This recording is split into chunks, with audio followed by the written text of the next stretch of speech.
हिंदी। अध्याय 131 शक्ति वृद्धि। लिन शेन सोच रहा था कि क्या उसे अंतहीन परेशानी से बचने के लिए बाई शेनफेई के पास जाकर बात स्पष्ट करनी चाहिए या नहीं। लिन परिवार डार्कबर्ड बेस के लोगों की तरह ही एक छोटा कबीला था जो इतनी उथल पुथल का सामना करने के लिए पर्याप्त लचीला नहीं था, और वह अपने कार्यों से लिन परिवार को कठिनाई में नहीं डालने दे सकता था। उसने लिन जियांगडोंग द्वारा झेंग परिवार को भगाने के बारे में भी सुना था, जिससे उसे बहुत आश्चर्य हुआ क्योंकि उसने कभी उम्मीद नहीं की थी कि उसका चौथा भाई पहले से ही आरोही बन चुका है। वह ये भी जानता था कि यदि लिन जियांगडोंग द्वारा किया गया शानदार पतन न होता तो डार्कबर्ड बेस बहुत पहले ही अपनी शांति खो चुका होता। लिन परिवार की वर्तमान शांति का कारण उस एक प्रहार से प्राप्त हुई निरोधात्मक शक्ति थी। लेकिन लिन शेन लिन जियांगडोंग के व्यक्तित्व को अच्छी तरह से जानता था। यदि उसके भाई में क्षमता होती तो वह न केवल धमकी देता बल्कि समस्या को जड़ से खत्म कर देता। लिन जियांगडोंग द्वारा ऐसा न करना इस बात का संकेत है कि उसके पास अभी ऐसी कार्रवाई करने की शक्ति नहीं है या किसी कारणवश वह ऐसा करने में सक्षम नहीं है। इसलिए लिन शेन का मानना था कि उसे इस समय घमंडी होने का अधिकार नहीं है। उसका चौथा भाई भले ही ताकतवर हो, लेकिन प्रमुख परिवारों में कई आरोही थे।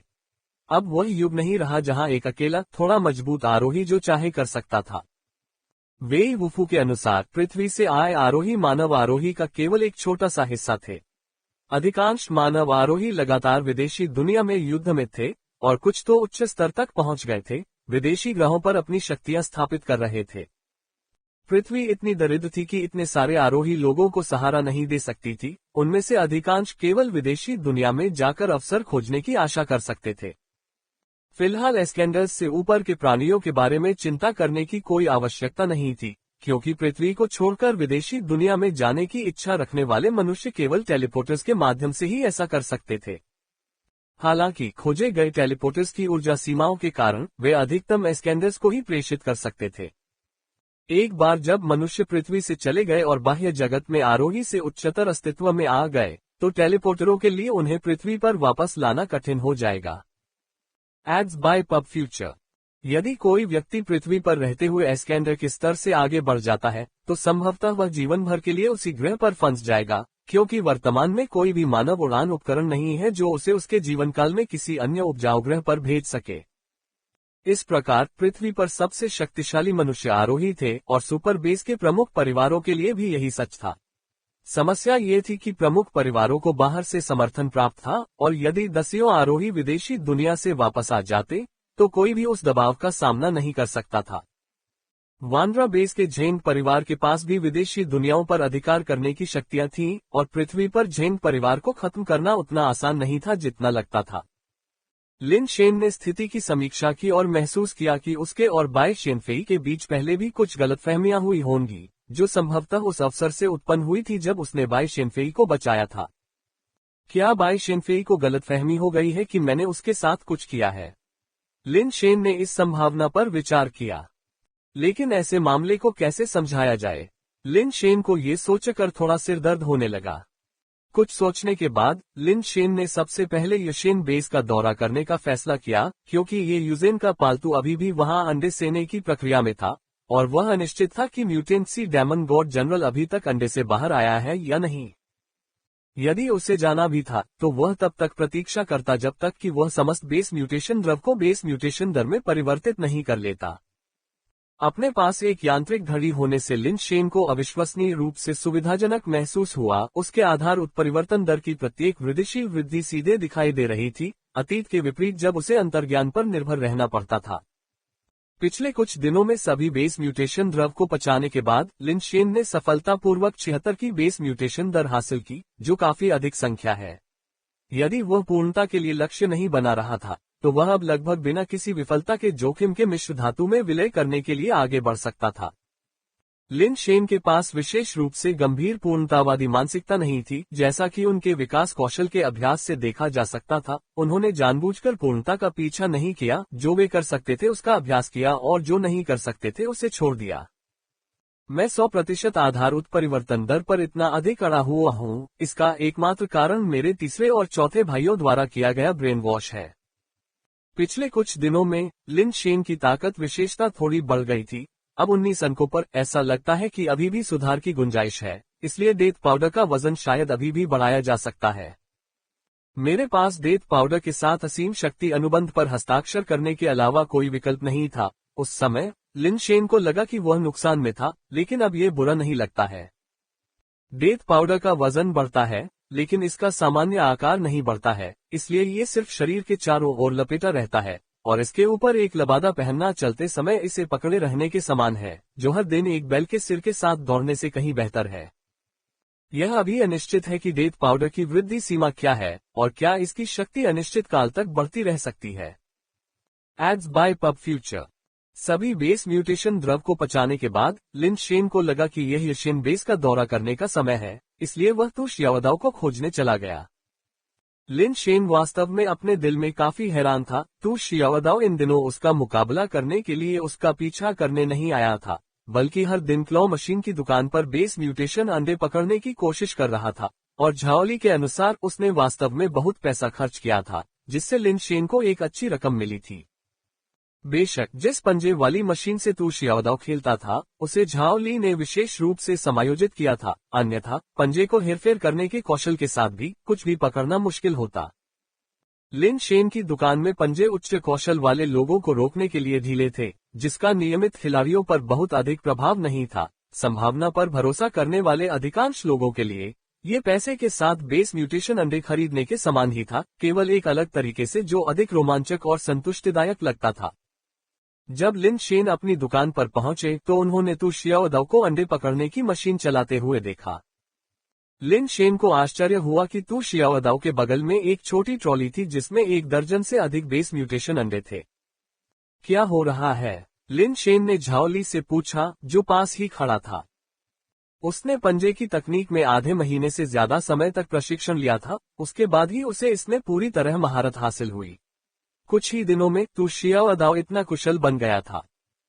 लिन, तुम्हारा दोस्त वाकई बहुत अच्छा है। उसकी पंजे मारने की सटीकता बहुत बढ़िया है और उसने आज लगातार कई मछलियां पकड़ी हैं। क्या तुम उस मशीन का तनाव फिर से समायोजित करना चाहते हो? झाओ ली ने फुसफुसाते हुए कहा। इसे भूल जाओ, चलो उस मशीन को वैसे ही रहने देते हैं। लिन शेन ने इसके बारे में सोचा और फैसला किया कि यह वास्तव में कोई फर्क नहीं पड़ता।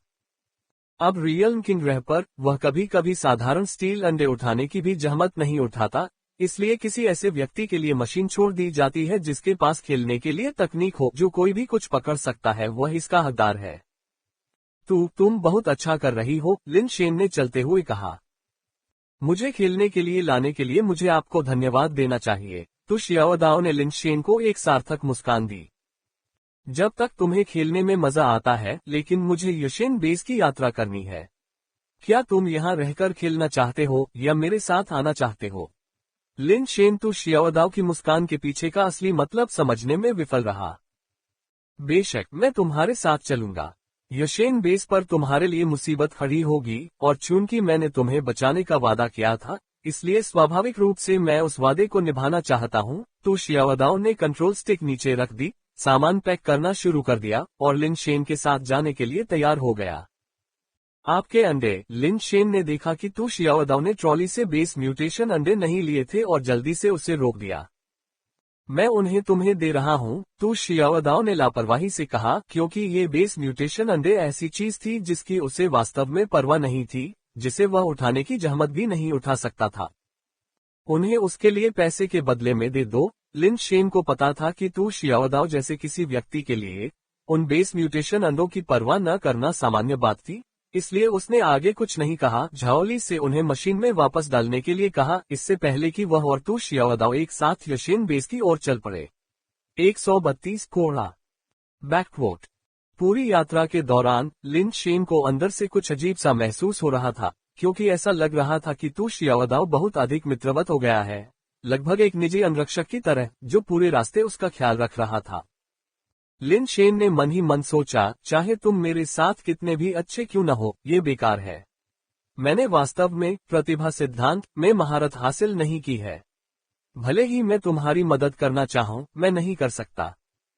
याशेन बेस पर पहुंचने पर लिन शेन सीधे ये परिवार के महल में चले गए। NOWELLBJAN.CO। बाय शेनफेई से जुड़ा मामला अभी भी ये यूजिन को समझाना बाकी था। भरोसा एक बात है, लेकिन स्पष्टीकरण जरूरी है। बिना वजह भरोसा मांगना सिर्फ परेशानी खड़ी करना है। आखिरकार शादी और बच्चों के लिए एक उपयुक्त साथी मिल जाने के बाद लिन शेन अब और कोई दुर्घटना नहीं चाहता था। उसकी प्राथमिकता कच्चे चावल को पका हुआ चावल बनाना और उससे शादी करना था, ताकि वे एक परिवार शुरू कर सकें। बूढ़े बटलर ने लिन शेन के लिए दरवाजा खोला। मुस्कुराते हुए उसने कहा, युवा मास्टर लिन, मिस छोटे मार्शल ट्रेनिंग हॉल में आपका इंतजार कर रही है। वह वहां मेरा इंतजार क्यों कर रही होगी? लिन शेन ने सोचा, लेकिन फिर भी वह बूढ़े बटलर के पीछे छोटे मार्शल ट्रेनिंग हॉल तक चला गया। जब तू शियाओदाओ ने उसका पीछा करने की कोशिश की तो बूढ़े बटलर ने उसे रोक दिया और कहा, छोटा मार्शल ट्रेनिंग हॉल मिस के लिए एक निजी क्षेत्र है और मेहमानों के मनोरंजन के लिए उपयुक्त नहीं है। कृपया थोड़ी देर आराम करने के लिए ड्राइंग रूम में जाएं, वहां चाय और पेस्ट्री है। लिन शेन ने तू शियाओदाओ को आगे बढ़ने का संकेत दिया, फिर बूढ़े बटलर के पीछे छोटे मार्शल ट्रेनिंग हॉल में चला गया। जैसा कि अपेक्षित था, उसने देखा कि ये यूजेन वहां खड़ी थी, अभ्यास के कपड़े पहने हुए, उसकी आंखें तेज और उस पर केंद्रित थीं। जाओ और अपने अभ्यास के कपड़े पहन लो, ये यूजेन ने बिना किसी भावना के कहा, और लिन शेन के अंदर आने पर बेंच पर बड़े करीने से तय किए हुए अभ्यास के कपड़ों की ओर इशारा किया। मुझे अभ्यास के कपड़े क्यों बदलने चाहिए? मैं अभी प्रशिक्षण नहीं लेना चाहता। लिन शेन को लगा कि ये यूजेन के बारे में कुछ गड़बड़ है। पब फ्यूचर द्वारा विज्ञापन। अगर मैं तुम्हें बदलने के लिए कहता हूं तो तुम बदल जाते हो, ये यूजेन ने उसे घूरते हुए कहा। मैं बाई शेनफेई को स्थिति समझाने के लिए यहाँ आया हूँ, लिन शेन ने जल्दी से कहा। मुझे बाई शेनफेई के साथ आपके व्यवसाय की परवाह नहीं है। मैंने आपको कपड़े बदलने के लिए कहा था, ये यूजेन ने उसे बीच में रोका। लिन शेन ने अपना मुंह हिलाया, कुछ कहना चाहा, लेकिन फिर उसने बेहतर सोचा। गुस्से में एक महिला के साथ बहस करना बेकार था। उसने तब तक इंतजार करने का फैसला किया जब तक वह शांत नहीं हो जाती। वह चाहती है कि मैं कपड़े बदलूं, शायद मुझे पीटने और अपना गुस्सा निकालने के लिए। उस स्थिति में मुझे पहले हमला करना होगा। लिन शेन ने बेंच से अभ्यास के कपड़े उठाए और उन्हें पहनने के लिए चेंजिंग रूम में चली गई। ये अभ्यास कपड़े काफी अच्छे फिट हैं, लिन शेन ने ये यूजेन के पास आते हुए कहा। ये यूजेन ने उसकी टिप्पणी पर कोई ध्यान नहीं दिया और ठंडे स्वर में कहा, तुम्हें दौड़ना पसंद है न? आज मैं तुम्हें जी भर कर दौड़ाऊंगा। जैसे ही वह बोल रही थी, ये यूजेन ने रैक से एक सोने के धागे वाला अजगर के आकार का चाबुक पीछे से पकड़कर निकाला और हवा में एक सहज झटके के साथ, एक तेज झटके के साथ एक जोरदार कर्कश ध्वनि सुनाई दी। ये ध्वनि लिन शेन के शरीर पर चाबुक के प्रहार का परिणाम नहीं थी, बल्कि चाबुक की नोक द्वारा ध्वनि अवरोध को तोड़ने के कारण उत्पन्न ध्वनि विस्फोट था। चाबुक को अक्सर हथियार के रूप में नजरअंदाज कर दिया जाता है तथा कई लोग अवचेतन रूप से इसे घोड़ों को प्रेरित करने के लिए मात्र एक उपकरण समझते हैं। फिर भी चाबुक एक बहुत ही भयानक हथियार हो सकता है, कभी कभी तो तलवार से भी अधिक घातक, क्योंकि इसका प्रयोग विशिष्ट स्थितियों तक ही सीमित होता है और इसके लिए उच्च कौशल की आवश्यकता होती है, जिसके कारण इसे आसानी से नजरअंदाज कर दिया जाता है। पाकों में बुजुर्ग सज्जन अपने प्रदर्शन चाबुक से सहजता से ध्वनि विस्फोट पैदा कर देते हैं। कौन सा अन्य हथियार ऐसी उपलब्धि हासिल कर सकता है? जो लोग चाबुक चलाते हैं वे या तो नौसिखिए होते हैं या फिर निर्दयी विशेषज्ञ होते हैं। अधिकांश लोग ऐसा हथियार नहीं चुनते। जाहिर है, ये यूजेन कोई नौसिखिया नहीं थी। उसकी तकनीक कुशल थी, जो स्पष्ट रूप से कठोर प्रशिक्षण का परिणाम था। लिन शेन को कोड़े की आवाज सुनकर आश्चर्य हुआ, लेकिन अब उसे समझ में आ गया कि ये यूजेन इतना क्रोधित क्यों था। ऐसा बाई शेनफेई के कारण नहीं था, बल्कि इसलिए था क्योंकि पिछली बार वह अलविदा कहे बिना ही भाग गया था। जैसे ही लिन शेन समझाने वाला था, ये यूजेन ने उसे मौका नहीं दिया और सीधे उस पर अपना कोड़ा चला दिया। ये यूजेन के हाथों में मौजूद निर्जीव वस्तु ड्रैगन में तब्दील हो गई, क्योंकि उसने उसे लिन शेन पर लगातार छोड़ दिया। बैकवोट। लिन शेन ने देखा कि ये यूजेन जिस बल का इस्तेमाल कर रहा था और जिस दिशा में उसने अपना चाबुक घुमाया था, उससे पता चलता है कि वह वास्तव में उसे मारना नहीं चाहती थी। एक पल में वह हमलावर बन गया। उसके पैर की उंगलियां ताकत से धक्का दे रही थीं और वह एक भूतिया प्रेत की तरह बाहर निकल गया। इससे पहले कि कोड़ा उसके पास पहुंच पाता, वह पहले ही ये यूजेन के पास पहुंच गया था। एक हाथ से उसकी कमर को पकड़कर उससे शक्ति लेने के लिए नीचे झुक गया और जल्द ही वह उसके पीछे था। उसका दूसरा हाथ भी उसके चारों ओर लिपटा हुआ था। ये यूजेन थोड़ा चौंक गई। हालांकि उसने लिन शेन को कोड़े मारने का इरादा नहीं किया था, बस उसे चिढ़ से डराने के लिए। ये यूजेन की गति और तकनीक के साथ स्टील लेवल पर किसी के लिए उसके करीब पहुंचना आसान नहीं था। लिन शेन की गति असामान्य रूप से तेज थी और उसकी चाल ढाल की तकनीक भी काफी अजीब थी। उसे इस बात का बिल्कुल भी अंदाजा नहीं था कि यह लिन शेन के हाल ही में किए गए अमर दरबार पर कदम रखने के अभ्यास का परिणाम था। आमतौर पर इसके बाद लिन शेन की ओर से बैक थ्रो होना चाहिए था। बेशक लिन शेन ये यूजेन को पीछे नहीं फेंकने वाला था, इसलिए उसे पीछे फेंकने के बजाय उसने उसे ऊपर उठा लिया। मुझे नीचे उतारो। ये यूजेन का गुस्सा काफी कम हो गया और उसके चेहरे पर नाराजगी का भाव ज्यादातर दिखावटी था। लिन शेन की बाहों में उसका शरीर कई बार ऐंठ गया, ऐसा लग रहा था कि उसमें ज्यादा ताकत नहीं है। मैं भाग गई क्योंकि मुझे ये परिवार को मुसीबत में घसीटने का डर था, लिन शेन ने उसे पकड़ते हुए कहा। क्या आप ये परिवार को मुसीबत में घसीटने से डरते हैं, या आपको डर है कि ये परिवार आपको धोखा देगा? ये यूजेन ने अपने होठों को सिकोड़ते हुए पूछा। लिन शेन खांसते हुए बोले, बेशक मैं ये परिवार को मुसीबत में घसीटने से डर रहा था। AI Trading Assistant, accurate stock analysis at your fingertips. AI powered stock analysis and share price forecasts. ये यूजेन ने इस मुद्दे पर ज्यादा देर नहीं की। उसने उसकी तरफ देखा और कहा, तुम चाहो तो जा सकते हो, लेकिन पहले मुझे बता तो दो। तुम बिना कुछ कहे भाग गए, इसका क्या मतलब है? तुम मुझे क्या समझते हो? ये यूजेन, यह मेरी गलती थी, मैंने उस समय इसके बारे में नहीं सोचा था। ये फिर से नहीं होगा, लिन शेन ने कहा, क्योंकि उसने देखा कि ये यूजेन का स्वर नर्म हो गया था और अब सुधार करने का सही समय था। आपने अभी भी मुझे नीचे नहीं उतारा है, ये यूजेन ने शर्मीलेपन से शिकायत की। तभी लिन शेन ने उसे नीचे उतारा, लेकिन जैसे ही ये यूजेन अपने पैरों पर खड़ा हुआ, उसने अपनी नजर उस पर टिका दी और कहा, चलो भूल जाते हैं कि तुम बिना कुछ कहे भाग गए। अब मुझे अपने और बाई शेनफेई के बारे में बताओ। तुम्हें बुरा नहीं लगा? लिन शेन ने बड़बड़ाया। मुझे बिल्कुल भी आपत्ति नहीं है। मैं बस ये जानना चाहता हूँ कि बाई शेनफेई ने ओयांग यूडू को क्यों छोड़ दिया और तुम में दिलचस्पी क्यों ली? ये यूजेन की आवाज विद्रोही हो गई। ऐसा इसलिए है क्योंकि मैं ओयांग यूडू से ज्यादा सुंदर, मजबूत और मर्दाना हूँ। कौन सी महिला ईर्ष्या नहीं करेगी? बेहतर होगा कि आप सावधान रहें, कहीं कोई और आपकी जगह न ले ले, लिन शेन ने गंभीरता से कहा। जो कोई भी तुम्हें चाहता है वह तुम्हें ले सकता है। मुझे इसमें बिल्कुल भी दिलचस्पी नहीं है, ये यूजेन ने नाराजगी और खुशी दोनों के साथ कहा।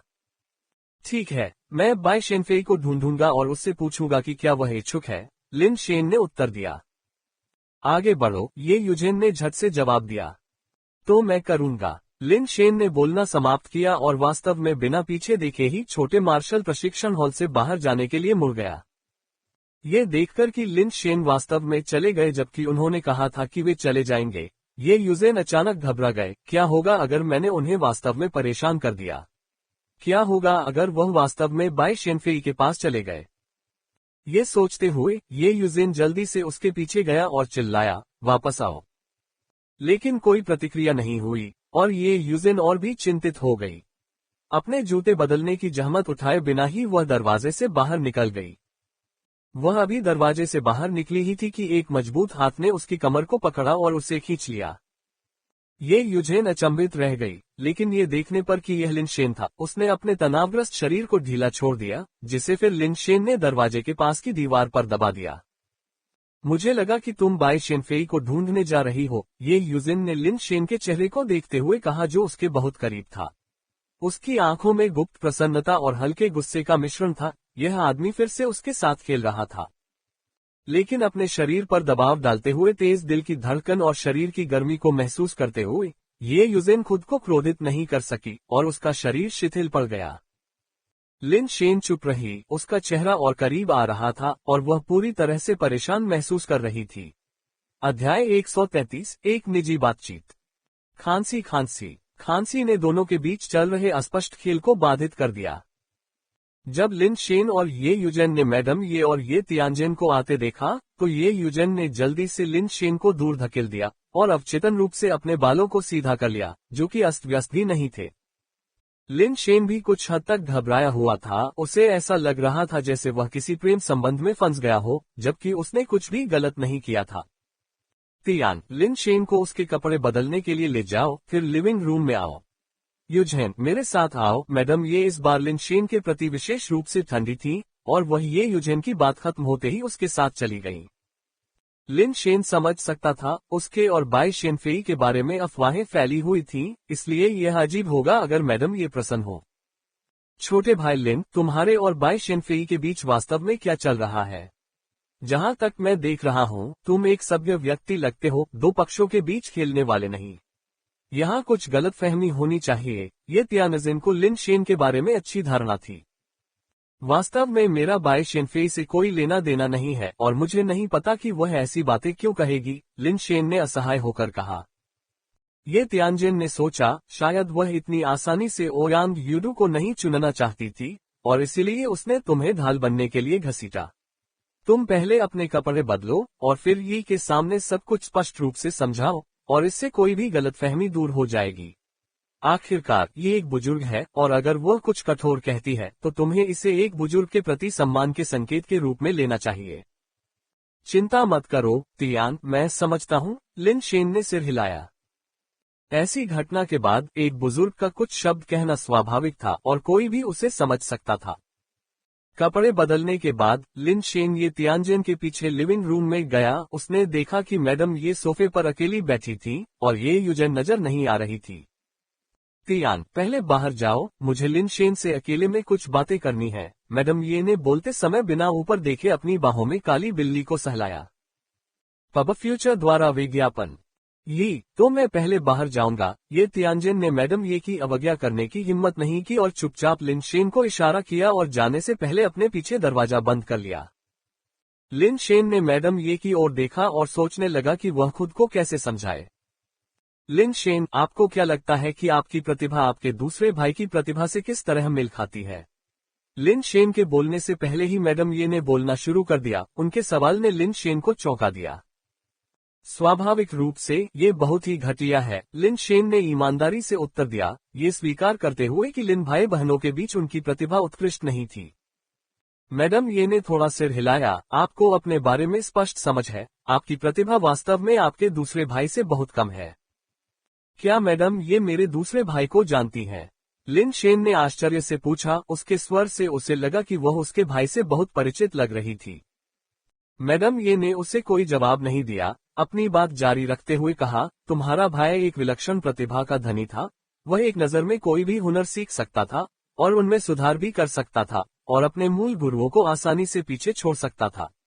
वह उच्च स्तरीय विरोधियों को भी बिना किसी कठिनाई के चुनौती दे सकता था। ऐसे प्रतिभाशाली व्यक्ति के भी कभी कभी शिकायत के क्षण आते थे। तुम अपने भाई की तरह जल्दी नहीं सीखते, लेकिन परेशानी खड़ी करने में तुम कहीं ज्यादा कुशल हो। मैडम ये, मैंने सक्रिय रूप से कोई परेशानी नहीं पैदा की है ना? लिन शेन हैरान था। उसे लग रहा था कि मैडम ये का उसके भाई के साथ रिश्ता सिर्फ एक परिचित से अधिक था। क्या तुमने ऐसा नहीं किया? मैडम ये ने ठंडे स्वर में टिप्पणी की। भले ही तुम्हारा भाई घमंडी हो, लेकिन वह स्टील लेवल पर रहते हुए आरोही लोगों का ध्यान अपनी ओर आकर्षित नहीं कर सकता, जैसा कि तुमने किया है। क्या ये कौशल उससे ज्यादा प्रभावशाली नहीं है? लिन शेन अवाक रह गया। हालांकि उसने जानबूझकर झेंग वुयुआन को उकसाया नहीं था, लेकिन वास्तव में ऐसा ही हुआ था। आप भाग्यशाली हैं कि मशरूम किंग ने आपदा के दौरान आपकी मदद की, लेकिन यह आपका भाग्य है। लोग हमेशा किस्मत पर भरोसा नहीं कर सकते, और युझेन किसी ऐसे व्यक्ति से शादी नहीं कर सकता जो अपनी जिंदगी के साथ जुआ खेलता है। मैडम ये का स्वर लगातार सख्त होता गया। लिन शेन चौंक गया। मैडम ये वास्तव में इस घटना के बारे में जानती थी, जिसका मतलब था कि कोई व्यक्ति ब्लू ट्री सी में झेंग वुयुआन के साथ उनकी लड़ाई को गुप्त रूप से देख रहा था। उसे बस ये यकीन नहीं था कि जासूस मैडम ये खुद थी या उसका कोई अधीनस्थ। चाहे वह पहला हो या दूसरा, इससे ये साबित हो गया कि यह मैडम ये कोई साधारण चरित्र नहीं थी, निश्चित रूप से उस ये परिवार की तरह नहीं थी जिसकी उसने कल्पना की थी। मैडम ये लिन शेन पर अपनी नजरें गड़ाए हुए कहती रहीं, मैं लिन परिवार के सदस्यों से कुछ हद तक परिचित हूँ। अगर आप सिर्फ शादी करने और बच्चे पैदा करने के लिए एक महिला ढूंढना चाहते हैं, तो युझेन का पीछा करना बंद कर दें। मेरी सिर्फ एक बेटी है और मैं उसे किसी ऐसे व्यक्ति से शादी नहीं करने दूंगी जो सिर्फ उसका इस्तेमाल करना चाहता है। लिन शेन चुप रहा। उसकी शुरुआती योजना वास्तव में ऐसी ही थी, लेकिन समय के साथ ये युझेन को बेहतर तरीके से जानने के बाद उसके मन में उसके लिए सच्ची भावनाएं विकसित हो गईं। पब फ्यूचर द्वारा विज्ञापन। तो तुम्हें इस पर विचार करने की जरूरत है कि तुम यूजेन के साथ क्यों रहना चाहती हो। अगर तुम सच में उसके साथ रहना चाहती हो एक इंसान के तौर पर, तो कोई भी तुम्हें अलग नहीं कर सकता। अन्यथा तुम्हें यूजेन के साथ जल्द से जल्द सब कुछ साफ कर देना चाहिए, मैडम ये ने धीरे से कहा, अभी भी लिन शेन को देख रही थी। मैडम ये आप सही कह रही हैं, अगर मैं उसे सिर्फ एक औजार समझूं तो यह वाकई उसके साथ अन्याय होगा। लिन शेन ने मैडम ये की नजरों से नजर मिलाए और शांति से कहा, लेकिन कृपया यकीन मानिए कि मेरे मन में यूजेन के लिए भावनाएं हैं, फिर भी ऐसी चीजें हैं जो मेरे नियंत्रण से बाहर हैं। अगर मैं यूजेन से शादी करूं और एक दिन मेरे भाई बहन अपनी जान बचाने के लिए मेरा इंतजार कर रहे हो और मुझे अपनी जान से खेलने के लिए मजबूर कर रहे हो, तो मुझे क्या करना चाहिए। एक सज्जन व्यक्ति बिना किसी जल्दबाजी के 10 साल तक बदला ले सकता है। आप सहन कर सकते हैं और प्रतीक्षा कर सकते हैं, तब तक प्रतीक्षा करें जब तक कि आप जोखिम उठाए बिना अपनी समस्याओं को हल करने की ताकत न पालें, फिर उन्हें हल करें। यदि आप यूजेन को पहले स्थान पर नहीं रख सकते हैं तो आपको उसे परेशान नहीं करना चाहिए, मैडम ये ने कहा। लिन शेन मैडम ये के साथ बहस करना चाहता था, लेकिन वह अपने दिल में जानता था कि वह गलत नहीं थी। ये यूजेन उस बुरी लड़की की तरह नहीं थी जिसकी उसने कल्पना की थी, और उसने लिन शेन में कुछ भावनाएं भी जगा दी थीं, जिससे वह हिचकिचाने लगा था। मैडम ये क्या आप मुझे कुछ समय दे सकती हैं? मुझे चीजों पर ध्यान से सोचने की जरूरत है, लिन शेन ने सोच समझकर कहा। समय दूसरों से नहीं मिलता, मैडम ये ने हल्के से कहा। आपकी सुरक्षा के लिए धन्यवाद मैडम, अब मैं विदा लेता हूँ। लिन शेन उठे और झुके। तथ्य यह है कि मैडम ये को झेन बुयुआन को मारने के लिए ब्लैक कैप्ड मशरूम बीस्ट के साथ उसके गठबंधन के बारे में पता था। इसका मतलब था कि वह शायद उसे छाया से बचाना चाहती थी, कम से कम कोई शत्रुता नहीं दिखा रही थी। झेन बुयुआन जैसे किसी व्यक्ति द्वारा भी न पकड़ी जा सकने की क्षमता का मतलब था कि उसकी शक्ति निश्चित रूप से उससे कम नहीं थी। अगर मैडम ये उसे नुकसान पहुंचाना चाहती थी तो उसके पास बहुत सारे अवसर थे। आगे बढ़ो, जब तुमने अपना मन बना लिया है और सच में यूजेन के साथ रहना चाहती हो तो ये परिवार में कोई भी तुम्हें रोक नहीं पाएगा। तब तक तुम्हें यूजेन से फिर कभी नहीं मिलना चाहिए, मैडम ये ने शांति से कहा। बिना कुछ और कहे लिन शेन मुड़ा और चला गया। ये परिवार के गेट के बाहर लिन शेन ने आत्महीनता से ठहाका लगाया, जिम्मेदारी लिए बिना फायदा उठाने की कोशिश करना, मैं वास्तव में एक बदमाश हूँ। वो समझ गया कि मैडम ये का क्या मतलब था। उसकी मंशा भी उसके भाइयों और बहनों जैसी ही थी कि वह एक अमीर सज्जन की तरह घर पर शांति से रहे, बाहरी मामलों में खुद को शामिल न करे। यदि यह पहले हुआ होता तो लिन शेन तुरंत सहमत हो जाते। उन्होंने 20 वर्षों तक ऐसा जीवन जिया था और उन्हें इससे कोई आपत्ति नहीं थी। वे इसे जारी रखने में खुश थे और इसलिए उन्हें अपना जीवन जीना काफी अच्छा लग रहा था। लेकिन उसके चौथे भाई ने आधी रात को जो शब्द कहे, उससे लिन शेन को एहसास हुआ कि उसके भाई गंभीर संकट में पड़ गए होंगे। हालांकि वह नहीं जानता था कि परेशानी किस तरह की है या कितनी गंभीर है, फिर भी वह अनजान होने का नाटक नहीं कर सकता था और इस तरह आराम से जीवन नहीं जी सकता था। मैं अभी भी पर्याप्त मजबूत नहीं हूँ, मुझे जल्दी से मजबूत बनने की जरूरत है, लिन शेन ने खुद से कहा। तुम्हारा इंतजार कर रहा हूँ। तू शियाओदाओ के साथ ये परिवार को छोड़ने के बाद लिन शेन ने रहने के लिए एक जगह ढूंढी और फिर जू तियानगे को संदेश भेजा। कुछ ही देर बाद जू तियानगे दौड़ता हुआ आया। लिन शेन को देखकर उसके चेहरे पर मुस्कान आ गई। लेकिन जब उसने तू शियाओदाओ को अपने बगल में बैठे देखा तो जू तियानगे थोड़ा हैरान हो गया। तू शियाओदाओ अब मेरी सुरक्षा सुनिश्चित करने के लिए प्रभारी है। उसे रियल किंग ग्रह पर लाने में कोई समस्या नहीं है ना? लिन शेन ने पूछा। बेशक कोई समस्या नहीं है भाई, तू जैसे गुरु के साथ होने से मैं इससे ज्यादा खुश नहीं हो सकता। कोई समस्या क्यों होगी? जू तियानगे ने मुस्कुराते हुए कहा। शेन, बस 2 दिन और इंतजार करो। दायरे के राजा की साधना डिवाइस जल्द ही सक्रिय होने वाली है। लिन शेन ने जू तियानगे के साथ कुछ विवरणों पर चर्चा की और अंत में जू तियानगे ने उन्हें जू परिवार के घर पर रहने के लिए आमंत्रित किया जब तक कि वे सभी एक साथ जिनशुई झील के लिए रवाना नहीं हो जाते। कुछ देर सोचने के बाद लिन शेन सहमत हो गया और जू तियानगे के पीछे जू परिवार के घर चला गया। तू शियाओदाओ को लगातार लिन शेन के साथ एक सच्चे अंगरक्षक की तरह खड़ा देखकर जू तियानगे के अंदर बहुत उत्सुकता पैदा हुई। तू शियाओदाओ की ताकत म्यूटेटर्स में सबसे ऊपर है और यांग युडू से थोड़ी ही कम है। उसने पहले भी लिन शेन के लिए परेशानी खड़ी की थी, फिर भी कुछ ही दिनों में चीजें इस तरह से बदल गईं। मैं वास्तव में इसे अब और नहीं समझ सकता।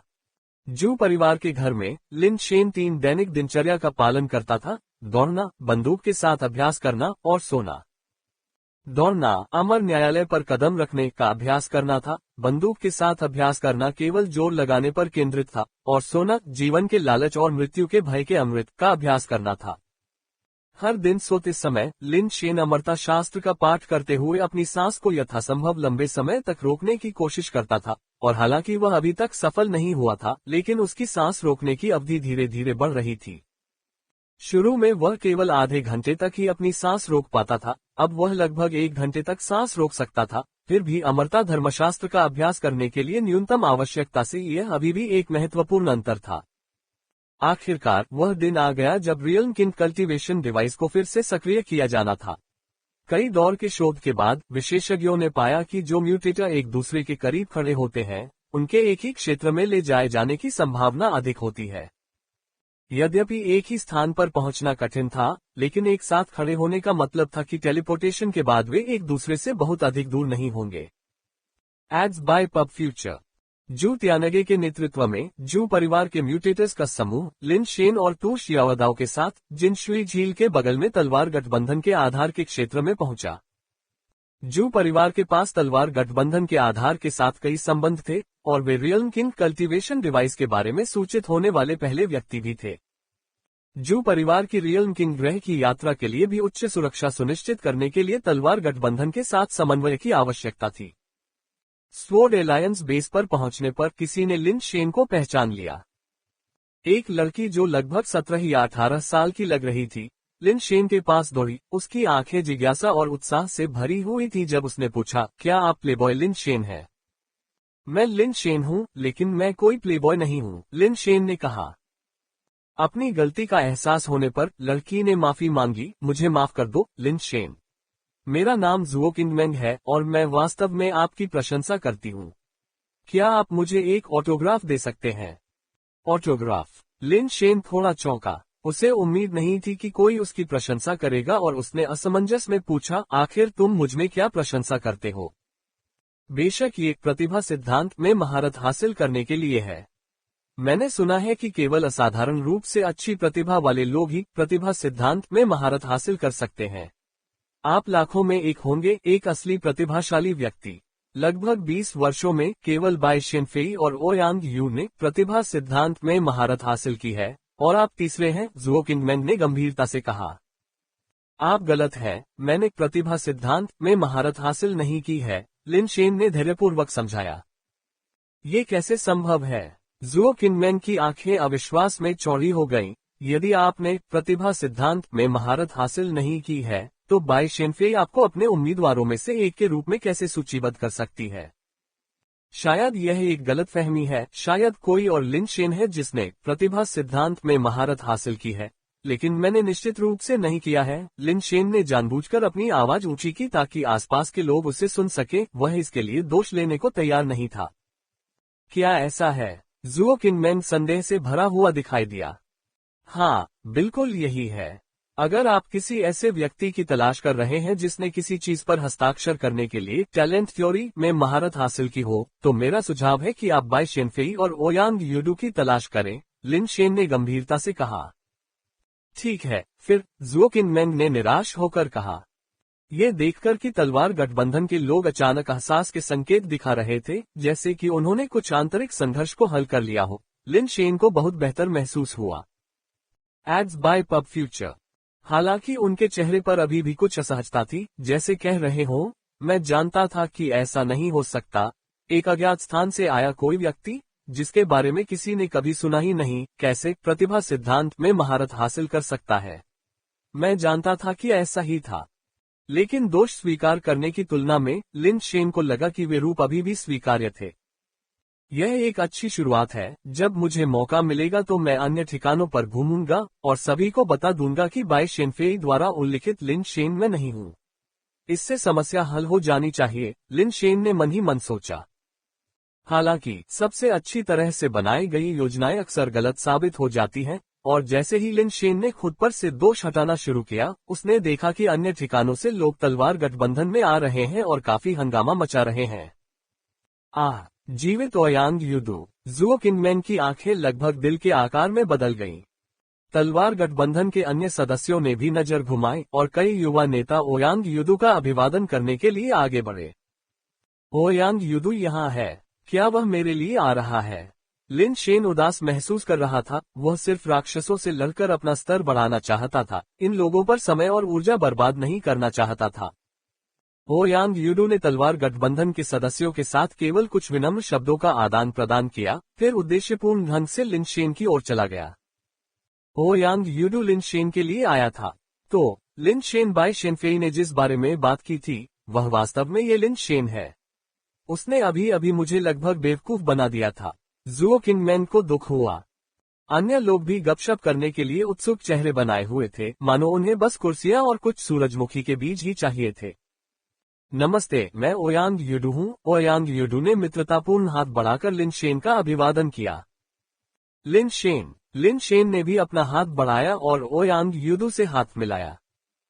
लिन शेन को उम्मीद थी कि ओयांग युडू कहानियों के खलनायकों की तरह उसे चुनौती देने या सबक सिखाने के लिए उसका हाथ जोर से दबाएगा। लेकिन ओयांग युडू ने उसे हल्के से दबाया और छोड़ दिया, मुस्कुराते हुए कहा, मैंने सुना है कि आपने टैलेंट थ्योरी में भी महारत हासिल कर ली है।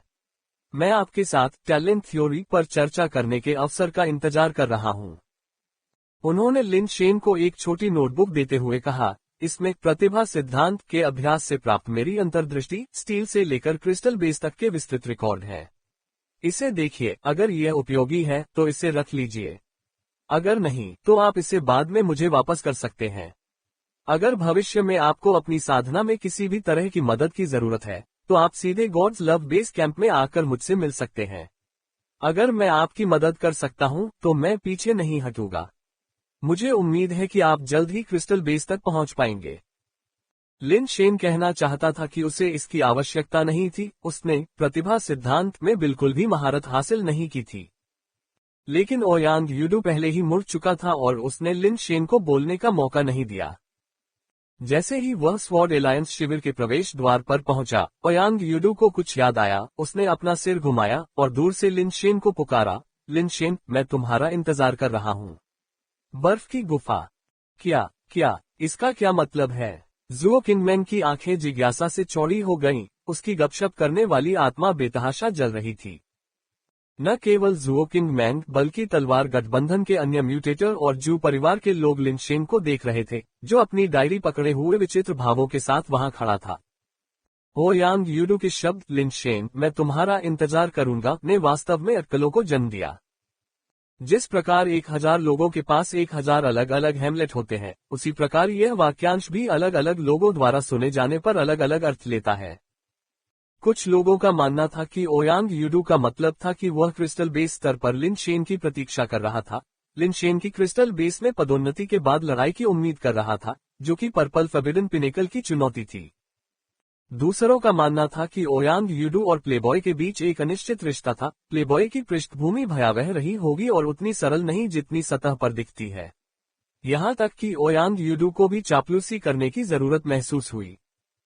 फिर कुछ लोग थे, जैसे जुओ किंगमैन, जिनके पास एक अलग तरह की व्याख्या थी, और यह वह व्याख्या थी जिसने लिन शेन के प्रति उनके नजरिए को अजीब बना दिया। इसमें कोई आश्चर्य नहीं कि सभी प्रकार की व्याख्याएं थीं, यहाँ तक कि लिन शेन स्वयं भी यह नहीं समझ पाए कि ओयांग युडू का वास्तव में क्या मतलब था। अगर ओयांग युडू सीधे उसके पास आकर उसे थप्पड़ मार देता तो लिन शेन को यह सामान्य लगता। वास्तव में उससे लगा कि यह बिल्कुल वैसा ही है जैसा फिल्मों में दिखाया जाता है। रोमांटिक प्रतिद्वंद्वी जब गहरी ईर्ष्या से मिलते हैं तो लड़ाई अपरिहार्य है।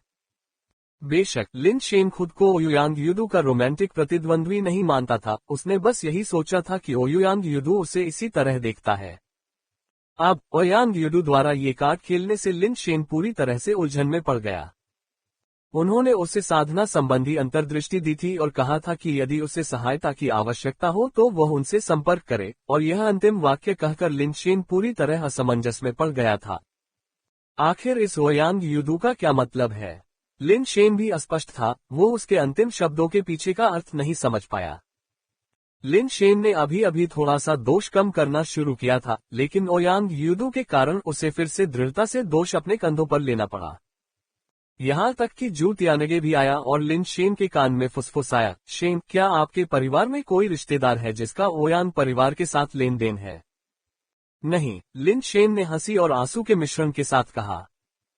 ओयांग यूडू उससे भी अधिक भयानक है जितना मैंने पहले सोचा था, तो शियाओदाओ ने गंभीरता से कहा। क्या मतलब है तुम्हारा? जू त्यानगे ने उत्सुकता से पूछा। उनका साधना संबंधी अंतर्दृष्टि साझा करने और यहाँ तक कि लिन शेन को प्रतिभा सिद्धांत में अपनी पूरी क्षमता से मदद करने का प्रस्ताव इसलिए है क्योंकि उनमें इतना मजबूत आत्मविश्वास है कि यह भयानक है।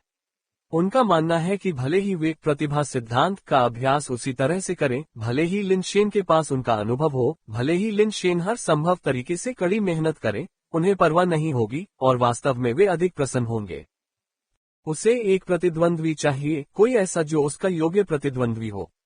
दूसरे शब्दों में, वह अभी किसी को चुनौती नहीं मानता, इस दुनिया में कोई भी उसका प्रतिद्वंद्वी बनने के योग्य नहीं है। वह अकेलापन महसूस करता है और ऐसे प्रतिद्वंद्वी के उभरने की लालसा रखता है।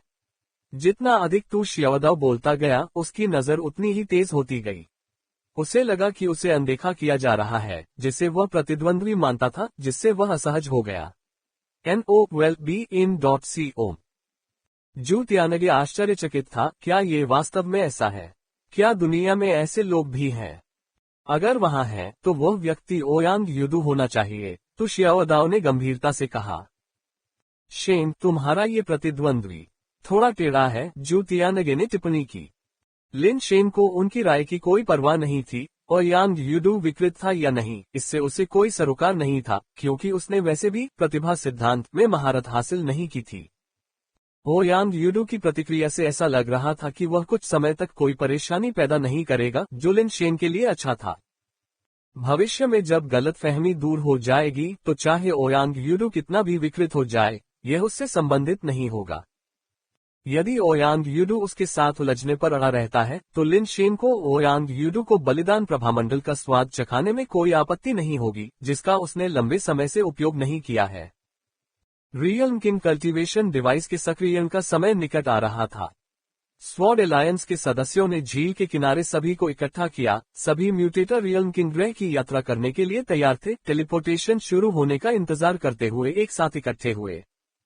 निर्धारित समय पर रियल्म किंग कल्टीवेशन डिवाइस वास्तव में एक बार फिर सक्रिय हो गई। जैसे ही क्रिस्टल के छल्ले घूमे, वे एक पोर्टल में बदल गए, जिसने झील के किनारे मौजूद सभी लोगों को अपनी ओर खींच लिया। लिन शेन, जो पहले से ही इस प्रक्रिया से परिचित थे, स्थिर होकर जमीन पर उतरे। जू परिवार के अधिकांश सदस्य और तलवार गठबंधन के लोग पास ही थे, केवल एक छोटा सा हिस्सा अलग हो गया था, लेकिन वे बहुत दूर नहीं होने चाहिए और अभी भी आसपास के क्षेत्र के भीतर ही होने चाहिए। हर कोई अपने आसपास की स्थिति का आंकलन कर रहा था, लेकिन वे असमंजस में थे। ये कौन सी जगह है?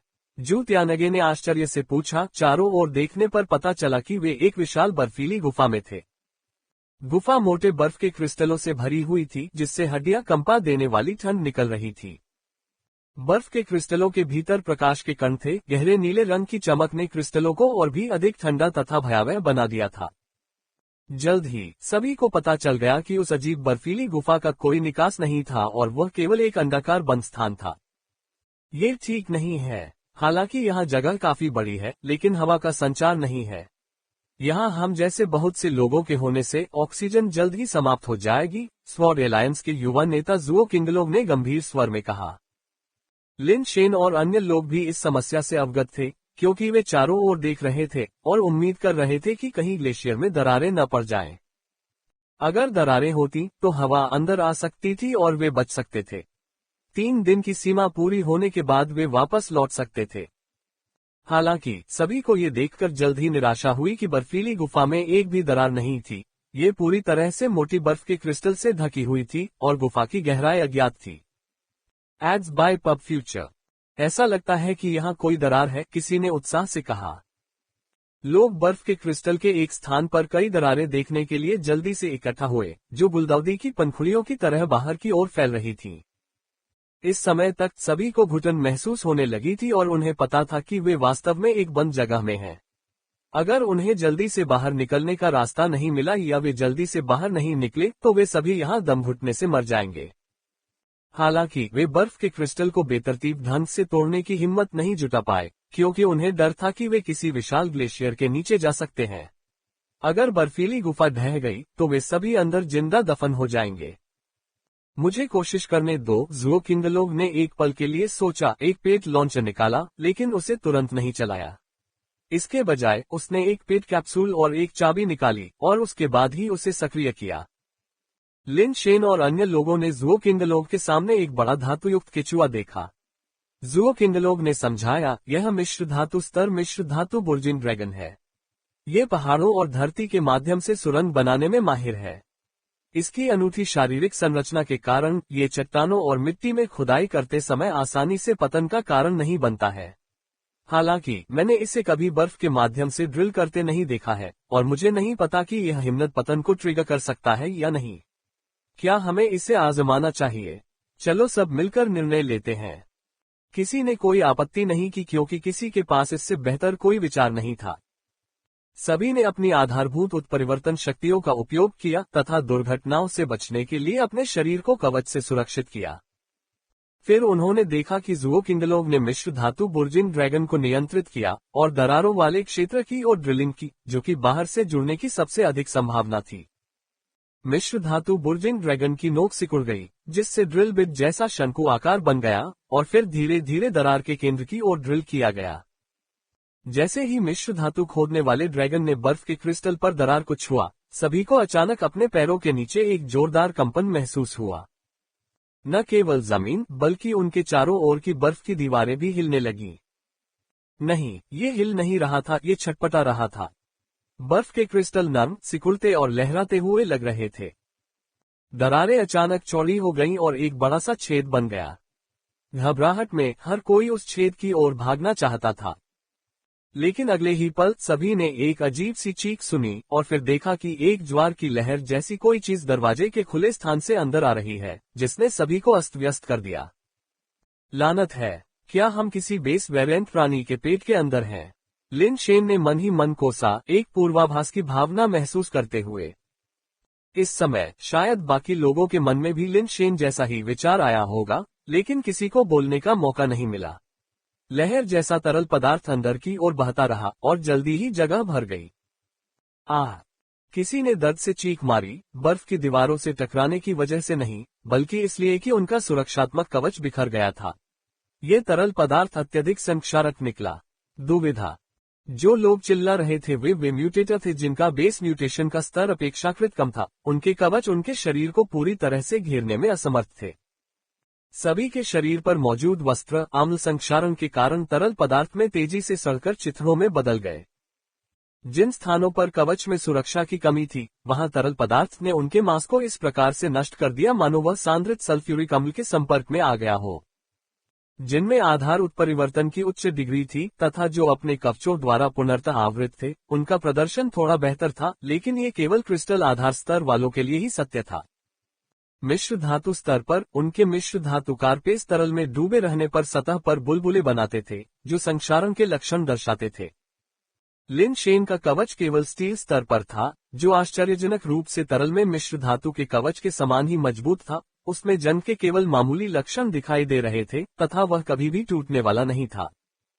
सौभाग्य से इस बार आए म्यूटेटर्स में से केवल लिन शेन ही स्टील लेवल पर था। क्रिस्टल बेस स्तर पर ज़ुओ किंगलोग और अन्य लोगों ने उन लोगों को उठाया जिनके कवच उनके पूरे शरीर को नहीं ढक पाए थे, ताकि वे थोड़ी देर के लिए तरल से बच सकें।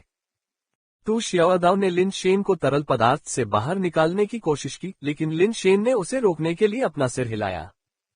उसके शरीर के अंदर विकास सिद्धांत ने पहले ही काम करना शुरू कर दिया था, उसके कवच में प्रवेश कर चुका था और अब उसे मजबूत और परिवर्तित कर रहा था। विकास सिद्धांत वास्तव में एक दिव्य कला है। लिन शेन ने अंदर से आश्चर्यचकित होकर कहा, भले ही वह उपहार सिद्धांत में साधना कर सके, वह स्विच करना नहीं चाहेगा। तरल पदार्थ ने पूरा स्थान नहीं भरा, यह अपनी क्षमता के आधे से थोड़ा अधिक तक पहुंचने के बाद रुक गया और जिस छिद्र से यह बह रहा था उसे बंद कर दिया गया। तरल पदार्थ में भीगे लोगों को विभिन्न प्रकार की भावनाएं महसूस हुई। 3 दिनों तक इस तरह डूबे रहने से यहाँ के ज्यादातर लोग मर जाएंगे। यहाँ तक कि क्रिस्टल बेस लेवल पर मौजूद लोगों के लिए भी लगातार 3 दिनों तक अपनी म्यूटेटर अवस्था को बनाए रखना मुश्किल होगा। इसके अलावा वे संभवतः 3 दिन तक जीवित नहीं रह सकते थे, ऑक्सीजन की कमी से उनका दम घुट जाएगा।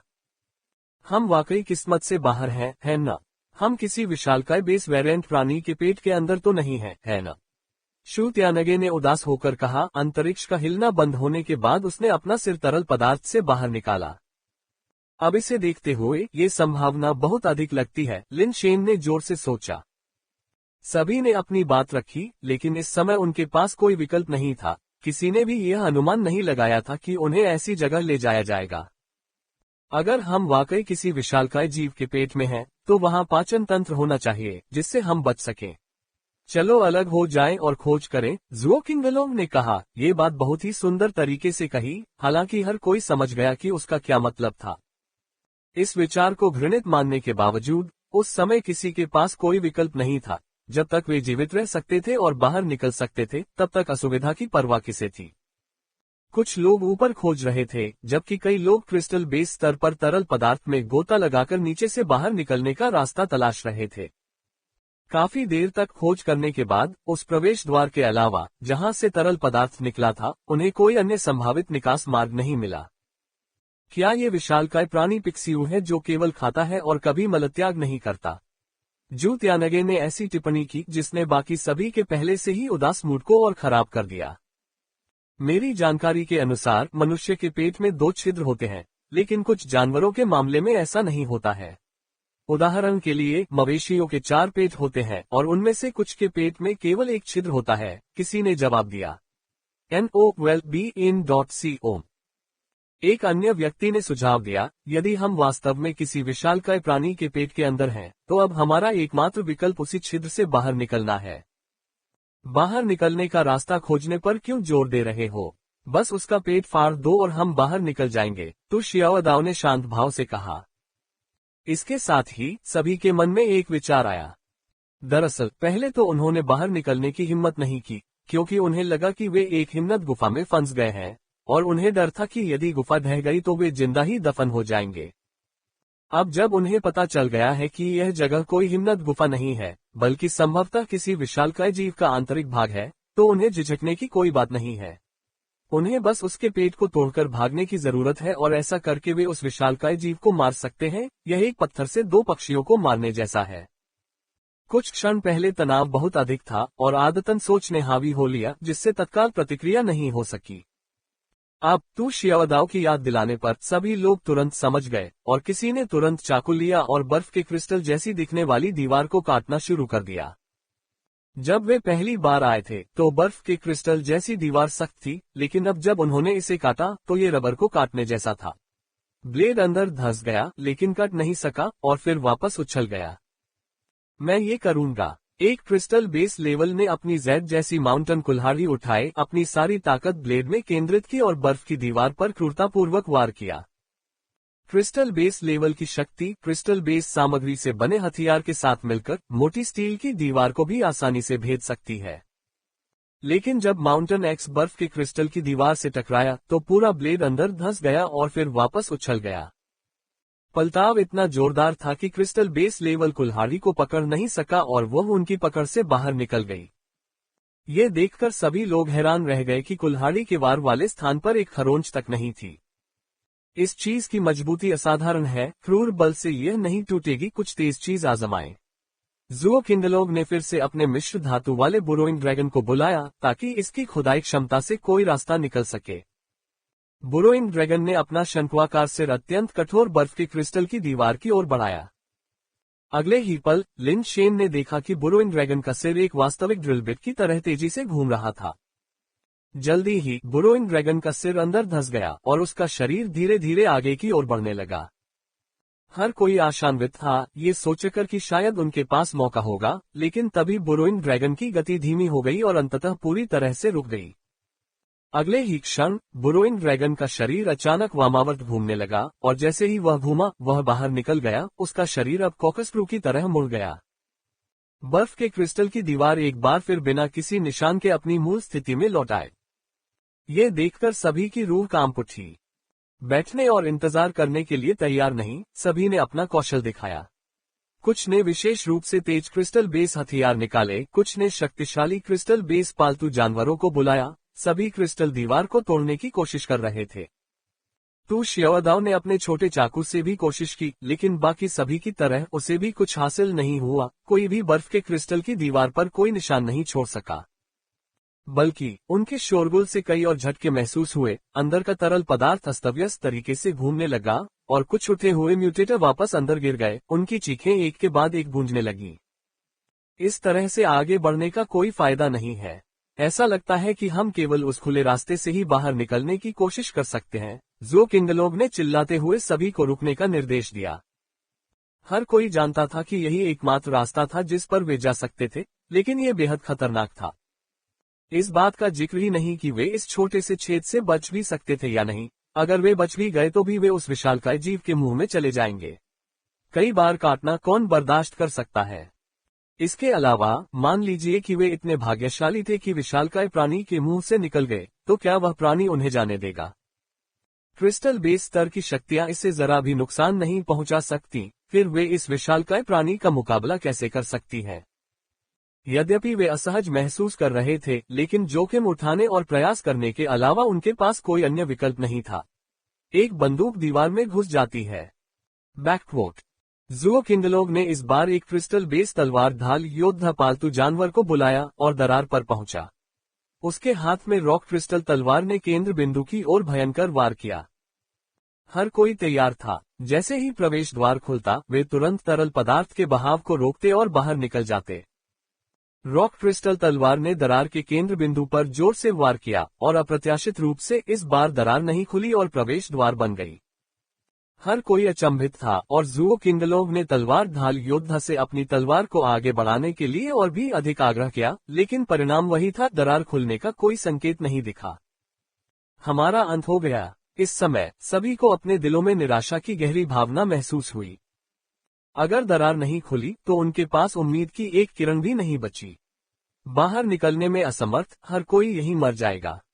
कोई भी कुछ नहीं बोला, केवल तलवार ढाल योद्धा अपनी तलवार से वार करता रहा और दमनकारी वातावरण ने इसे कुछ हद तक दमघोंटू बना दिया। न केवल फंसे हुए म्यूटेटर, बल्कि बाहर फुटेज देख रहे लोगों को भी ऐसा महसूस हुआ जैसे वे गुफा के अंदर की तस्वीरों को देखते हुए सांस लेना ही भूल गए हों। ये यूजेन का चेहरा चादर की तरह सफेद हो गया था। उसे डर था कि लिन शेन अंदर ही मर जाएगा। स्वॉर्ड एलायंस बेस पर सभी लोग गंभीर चेहरे वाले थे तथा कमान पदों पर बैठे एस्केंडर्स विशेष रूप से भयावह दिख रहे थे। एड्स बाय पब फ्यूचर म्यूटेटर्स के समूह में ज़ुओ किंगलोग और ज़ुओ किंगमैन के अलावा कई अन्य युवा लोग थे जिन्हें गहन प्रशिक्षण दिया जा रहा था।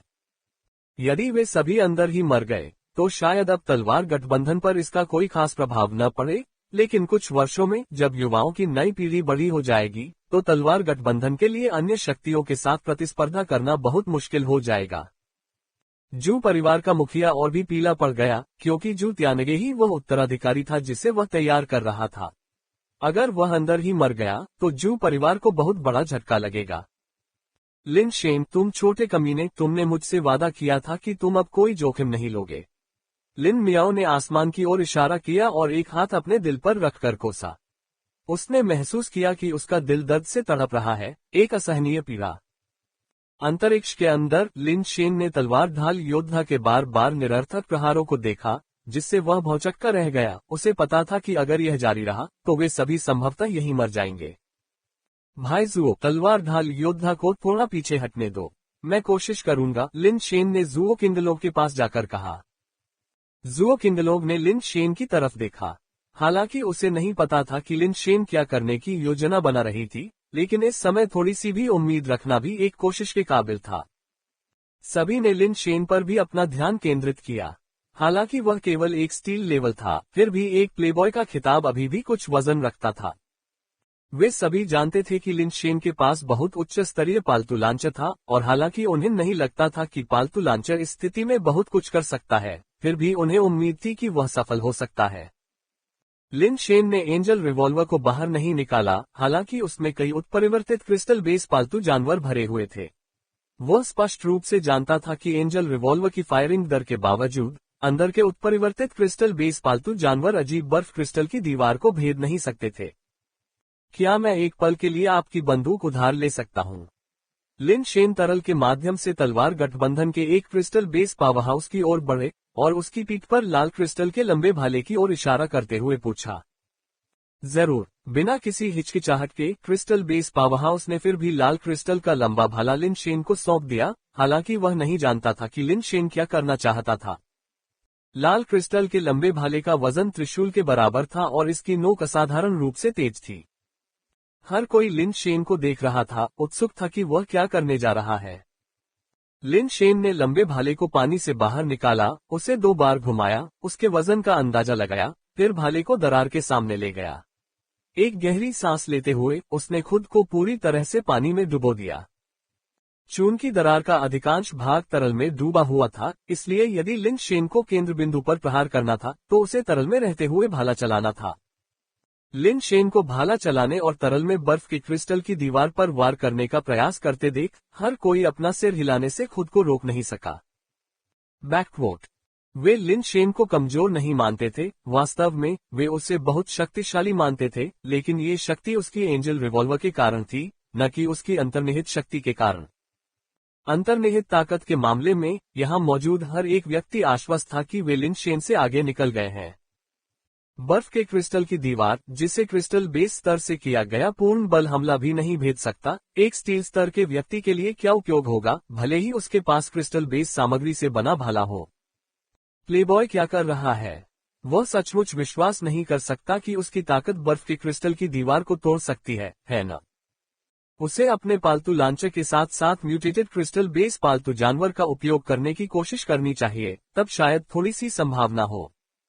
जब किसी का जीवन खतरे में हो तो अविवेकपूर्ण व्यवहार करना सामान्य बात है।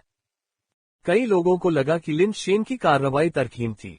समय बर्बाद करने के बजाय अन्य क्रिस्टल बेस पावरहाउस को कोशिश करने देना बेहतर होगा। लेकिन उन्होंने यह नहीं सोचा था कि यदि यह क्रिस्टल बेस के लिए संभव था तो जुओ किंगलोग और अन्य लोग लिन शेन की चाल को देखते हुए चुपचाप खड़े नहीं रहेंगे। Ads by PubFuture. Lin Shen का पूरा शरीर तरल पदार्थ में डूब गया, उसके शरीर पर छोटे छोटे बुलबुले लगातार बन रहे थे। उसने वही मुद्रा अपनाई जो वेई वुफू ने उससे सिखाई थी, फिर एक हाथ से लाल क्रिस्टल लंबा भाला पकड़े हुए उसने टूटी हुई बर्फ क्रिस्टल दीवार की ओर कुछ इशारे किए। अरे यार, वह अभी भी एक हाथ से भाला पकड़े हुए है। क्या अब भी तुम दिखावा करना बंद कर सकते हो प्लीज? ये दृश्य देखकर किसी ने बड़बड़ाया। मृत्यु तो बस एक पल है, लेकिन शालीनता जीवन भर के लिए है। प्लेबॉय वाकई हमारी पीढ़ी के लिए एक आदर्श है। सुरुचिपूर्ण, वास्तव में बहुत ही सुरुचिपूर्ण। भले ही यह काम करे या न करे, कम से कम वह शैली में अधिकतम है। यहाँ तक कि म्यूटेटर्स को भी लगा कि लिन शेन बहुत ज्यादा कर रहा है। ऐसे महत्वपूर्ण समय में भी वह अभी भी पोज दे रहा था। तुम्हें पता है, शेन की कार्रवाई का कोई गहरा उद्देश्य होगा, जू त्यानगे ने अपने अधीनस्थों को बुदबुदाते हुए सुनकर तुरंत डांटा। ये सिर्फ लिन शेन का बचाव करने के लिए नहीं था, मुख्यतः इसलिए कि यदि लिन शेन असफल हो गए तो वे और भी अधिक निराशाजनक हो जाएंगे। तू शियाओदाओ ने लिन शेन को ध्यान से देखा और मन ही मन सोचा, क्या वह अब उपहार सिद्धांत का उपयोग करने जा रहा है? उपहार सिद्धांत का कौन सा सरल अनुप्रयोग उसे इस बर्फ क्रिस्टल दीवार को तोड़ने में सक्षम बना सकता है जिसे क्रिस्टल बेस की ताकत भी नहीं खोल सकती? लिन शेन अकेले भाला नहीं पकड़ना चाहता था, समस्या ये थी कि उसने सिर्फ इसी एक चाल का अभ्यास किया था। सिर्फ इसी मुद्रा में वह अपनी सबसे मजबूत शक्ति का इस्तेमाल कर सकता था। भाले पर दोनों हाथ होने से उसे ये भी नहीं पता था कि बल कैसे लगाया जाए। स्थिति संभालने के बाद लिन शेन ने लाल क्रिस्टल लंबे भाले को कसकर पकड़ लिया और अचानक ताकत लगाकर भाले को बर्फ के क्रिस्टल की दीवार की दरार की ओर फेंक दिया। इस प्रहार के साथ उसने बलि प्रभामंडल की सारी संचित शक्ति का उपयोग कर लिया। बलि प्रभामंडल में एकत्रित लगभग 60 गुण बिंदुओं और अपने स्वयं के 19 शक्ति बिंदुओं के साथ इस प्रहार की शक्ति चौंका देने वाली 79 तक पहुंच गई। जिस क्षण भाला आगे बढ़ा, उससे एक हल्का लाल प्रभामंडल निकला जो बलिदान के प्रभामंडल की चमक थी। धमाका। भाले के प्रहार की प्रचंड शक्ति से उनके चारों ओर का तरल पदार्थ हिंसक रूप से विस्थापित हो गया, जैसे कोई विस्फोट बाहर की ओर फैल रहा हो तथा पूरे स्थान में अराजकता फैल गई हो। तरल पदार्थ में हलचल मच गई और जुओ किंग लोग और अन्य लोग उछलते तरल पदार्थ से टकराकर बर्फ के क्रिस्टल की दीवार से टकरा गए। लिन शेन के तीखे प्रहार से बुरी तरह टूटी हुई बर्फ की क्रिस्टल दीवार पूरी तरह से टूटकर बिखर गई। एक भयंकर गर्जना के साथ पूरा स्थान अचानक नीचे की ओर गिर। बाहर खड़े सभी दर्शक आंखें फाड़े देख रहे थे। उन्होंने केवल तरल पदार्थ को फटते देखा और फिर बर्फ के क्रिस्टल की दीवार को टुकड़े टुकड़े होते देखा। यह क्या बकवास है? प्लेबॉय ने एक ही गोली से आइस क्रिस्टल वॉल को उड़ा दिया। प्लेबॉय धोखा दे रहा है। उसने जीएम को कितना भुगतान किया? ये फिर से साबित करता है कि रियल किंग प्लेनेट वास्तव में मौजूद नहीं है, ये सिर्फ एक आभासी खेल है। क्या प्लेबॉय ने अपनी मनी एबिलिटी का इस्तेमाल किया या क्या कोई इस जबरदस्त धोखाधड़ी को संभाल नहीं पाएगा? स्टील लेवल ने क्रिस्टल बेस को पूरी तरह से पीछे छोड़ दिया। अमीर होने के कारण आप वास्तव में इस तरह से खेल सकते हैं। क्या अब भी कोई सोचता है कि ओयांग यूडू और the great red bull night मजबूत है? मेरा प्लेबॉय बेस म्यूटेशन का असली पायनियर है। जिस किसी ने भी ये दृश्य देखा वह स्तब्ध रह गया, यहाँ तक कि कई आरोही भी इस प्रहार की शक्ति से अचंभित रह गए। स्टील लेवल की तो बात ही छोड़िए, यहाँ तक कि क्रिस्टल बेस लेवल में भी इतनी विस्फोटक शक्ति नहीं हो सकती। हालांकि वे केवल आंखों से देख रहे थे, यह अनुमान लगाने में असमर्थ थे कि यह बल वास्तव में कितना शक्तिशाली था। वह प्लेबॉय, क्या उसके पास किसी प्रमुख ब्रह्मांड कबीले से कोई गुप्त औषधि हो सकती है? कई बड़े परिवार के सदस्यों ने लिन शेन की पृष्ठभूमि पर संदेह करना शुरू कर दिया। फंसे हुए म्यूटेटर्स हैरान और उत्साहित थे। वे खुद को स्थिर करने और लिन शेन द्वारा बनाए गए छेद से बाहर निकलने की कोशिश कर रहे थे, लेकिन अंदर की हवा तरल पदार्थ के साथ मिल गई, जिससे वे इतना उछल पड़े कि वे खड़े भी नहीं हो सके। बाहर निकलना तो दूर की बात थी, साथ ही तेजी से गिरने की अनुभूति ने उन्हें और भी अधिक भयभीत कर दिया। धमाका! एक और तेज आवाज। गिरता हुआ स्थान किसी चीज से टकराया हुआ लग रहा था, जिससे अंदर मौजूद तरल पदार्थ और म्यूटेटर बेतहाशा टकरा रहे थे और अपने शरीर को नियंत्रित करने में पूरी तरह से असमर्थ थे। कुछ देर बाद आखिरकार सब कुछ स्थिर हो गया और लोगों ने टूटे हुए छेद से रोशनी आती देखी और वे विश्वास से परे आश्चर्यचकित हो गए। उन्होंने अपनी चोटों की परवाह नहीं की और एक एक करके छेद की ओर रेंगने की कोशिश की। तू शियावदाव ने लिन शेन को भी बाहर निकाला। दर्जनों लोग रेंग कर बाहर निकले। कुछ लोग तरल पदार्थ से ग्रसित थे और जमीन पर गिरकर चीख रहे थे। बाकी लोग अपने सामने के दृश्य को देखकर अचंभित थे। यह उनकी कल्पना से अलग था। वे किसी बेस वेरिएंट प्राणी के पेट के अंदर नहीं थे। इसके बजाय उन्हें एक विशाल सफेद जैड वृक्ष नजर आया जो नजरों से ओझल था। पेड़ का तना सफेद जैड जैसा दिख रहा था और पत्तियां बर्फ जैसी थीं। विशाल छत्र के बीच विशालकाय बर्फ के क्रिस्टल फल उग रहे थे, जिनमें से प्रत्येक अकल्पनीय रूप से विशाल था। जिस स्थान में वे फंसे हुए थे वह वास्तव में एक बर्फ के क्रिस्टल फल के अंदर था। गिरा हुआ फल अभी भी उनके बगल में था। फल का खुला सिरा एक शाखा से जुड़ा हुआ था। लिन शेन के प्रहार से वह संपर्क टूट गया और विशाल फल ऊपर से गिर गया। ऐसे चमत्कारी वृक्ष के सामने आकर, जैसा उन्होंने पहले कभी नहीं देखा था, उनमें से प्रत्येक अपने सामने के दृश्य को देखकर स्तब्ध रह गया। मुझे खेद है, मैंने इस बंदूक को क्षतिग्रस्त कर दिया। मैं आपको एक नई बंदूक से क्षतिपूर्ति करूंगा, लिन शेन ने तलवार गठबंधन के क्रिस्टल बेस से कहा। Ads by PubFuture. बल बहुत ज्यादा था और बंदूक का सिर टकराने पर चकनाचूर हो गया, जबकि बैरल में भी दरारें आ गईं। हालांकि यह टूटा नहीं था, लेकिन यह एक और भारी प्रहार को झेल नहीं सका, लगभग टूट ही गया। लेकिन उस क्रिस्टल बेस ने जल्दी से अपना सिर हिलाया, टूटी हुई बंदूक ली और मुस्कुराते हुए कहा, नहीं, क्षतिपूर्ति की कोई जरूरत नहीं है, ये ठीक है। मैं इस बंदूक को एक संग्रह के रूप में रखूंगा। मैं जीवन भर इसके बारे में डींग मार सकता हूँ। शेन, यह विस्फोटक था। जू तियानगे ने आकर लिन शेन को अंगूठा दिखाया। तू शियावदाव ने लिन शेन को देखा। उसका दिल आश्चर्य और अनिश्चितता से भर गया। क्या टैलेंट थ्योरी वास्तव में इतनी शक्तिशाली हो गई है? मैंने पहले टैलेंट थ्योरी को कम करके आंका था। यहाँ तक कि कुछ नए आरोही भी शायद ताकत के इस स्तर तक नहीं पहुँच सकते, है ना? ऐसा लगता है कि मुझे और भी अधिक मेहनत करने की जरूरत है, लेकिन मैं कैसे कर सकता हूँ इतनी शक्ति रखने के लिए? क्रिस्टल बेस लेवल पर किसी के पास इतनी ताकत होना असंभव लगता है। तलवार गठबंधन के सदस्यों ने भी लिन शेन को जटिल भावों से देखा। वे उस भाले की शक्ति से आश्चर्यचकित और भयभीत थे। लिन, इस बार हम वाकई तुम्हारे कर्जदार हैं। नहीं तो शायद हम मुसीबत में पड़ जाते। हम सभी तुम्हारे कर्जदार हैं। अगर भविष्य में हम तुम्हारी कुछ मदद कर सके तो बस कह देना, ज़ो किंगलोग ने पास आते हुए गंभीरता से कहा। ठीक है भाई लिन, अगर आपको कभी किसी चीज की जरूरत पड़ी तो तलवार गठबंधन निश्चित रूप से आपकी पूरी ताकत से मदद करेगा। जुओ किंगमैन ने उत्साह से बात करते हुए और लिन शेन को अपनी आंखों में सितारों के साथ देखते हुए कहा, खुद से सोचते हुए जिन्होंने प्रतिभा सिद्धांत में महारत हासिल की है वे वास्तव में अलग हैं। सिर्फ जुओ किंगमैन ही नहीं, अब कई अन्य लोग भी इस बात पर आश्वस्त थे कि लिन शेन ने प्रतिभा सिद्धांत में महारत हासिल कर ली है, अन्यथा वह इतना भयानक प्रहार कैसे कर सकता था। तो मैं विनम्र नहीं रहूंगा, मैं भविष्य में आप सभी को परेशान करूंगा, लिन शेन ने जवाब दिया। ज्यादा दोस्त होने का मतलब था ज्यादा विकल्प। वह शांतिवादी था, अगर लड़ाई और हत्या से बचना संभव था तो इसमें शामिल न होना ही बेहतर था। इसके अलावा बलि प्रभामंडल की शक्ति पहले ही खत्म हो चुकी थी। अब इस तुरुप के पत्ते के बिना तलवार गठबंधन के सदस्यों को सड़क पर उसकी निगरानी करने के लिए रखना अकेले जाने से बेहतर था। ये देखकर कि लिन शेन कितना मिलनसार था, तलवार गठबंधन के सदस्य उसके और भी करीब महसूस करने लगे। Ads by PubFuture. क्या किसी को पता है कि यह किस तरह का पेड़ है? लिन शेन ने उस विशाल पेड़ की जांच की जिसके टूटे हुए हिस्से से अभी भी तरल टपक रहा था। इतना विशाल वृक्ष, हमने इसके बारे में कभी नहीं सुना। भीड़ ने अपना सिर हिलाया, जिसमें अनुभवी जुओ किंग लोग भी शामिल थे जिन्होंने इस विशाल वृक्ष की उत्पत्ति के बारे में कभी नहीं सुना था।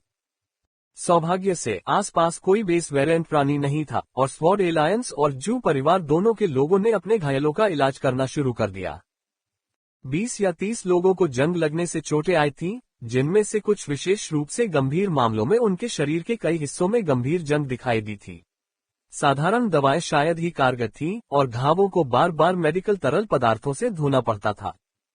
लिन शेन ने अपने आसपास का निरीक्षण किया। ठंडी आभा उत्सर्जित करने वाला यह विशाल वृक्ष वास्तव में एक रंगीन रेगिस्तान में उग रहा था। इस रेगिस्तान की रेत में चमकीले रंग के कण होते हैं, जिससे ये बहुत खूबसूरत दिखता है। ऐसा लगता है कि हमें किसी अपरिचित क्षेत्र में भेज दिया गया है।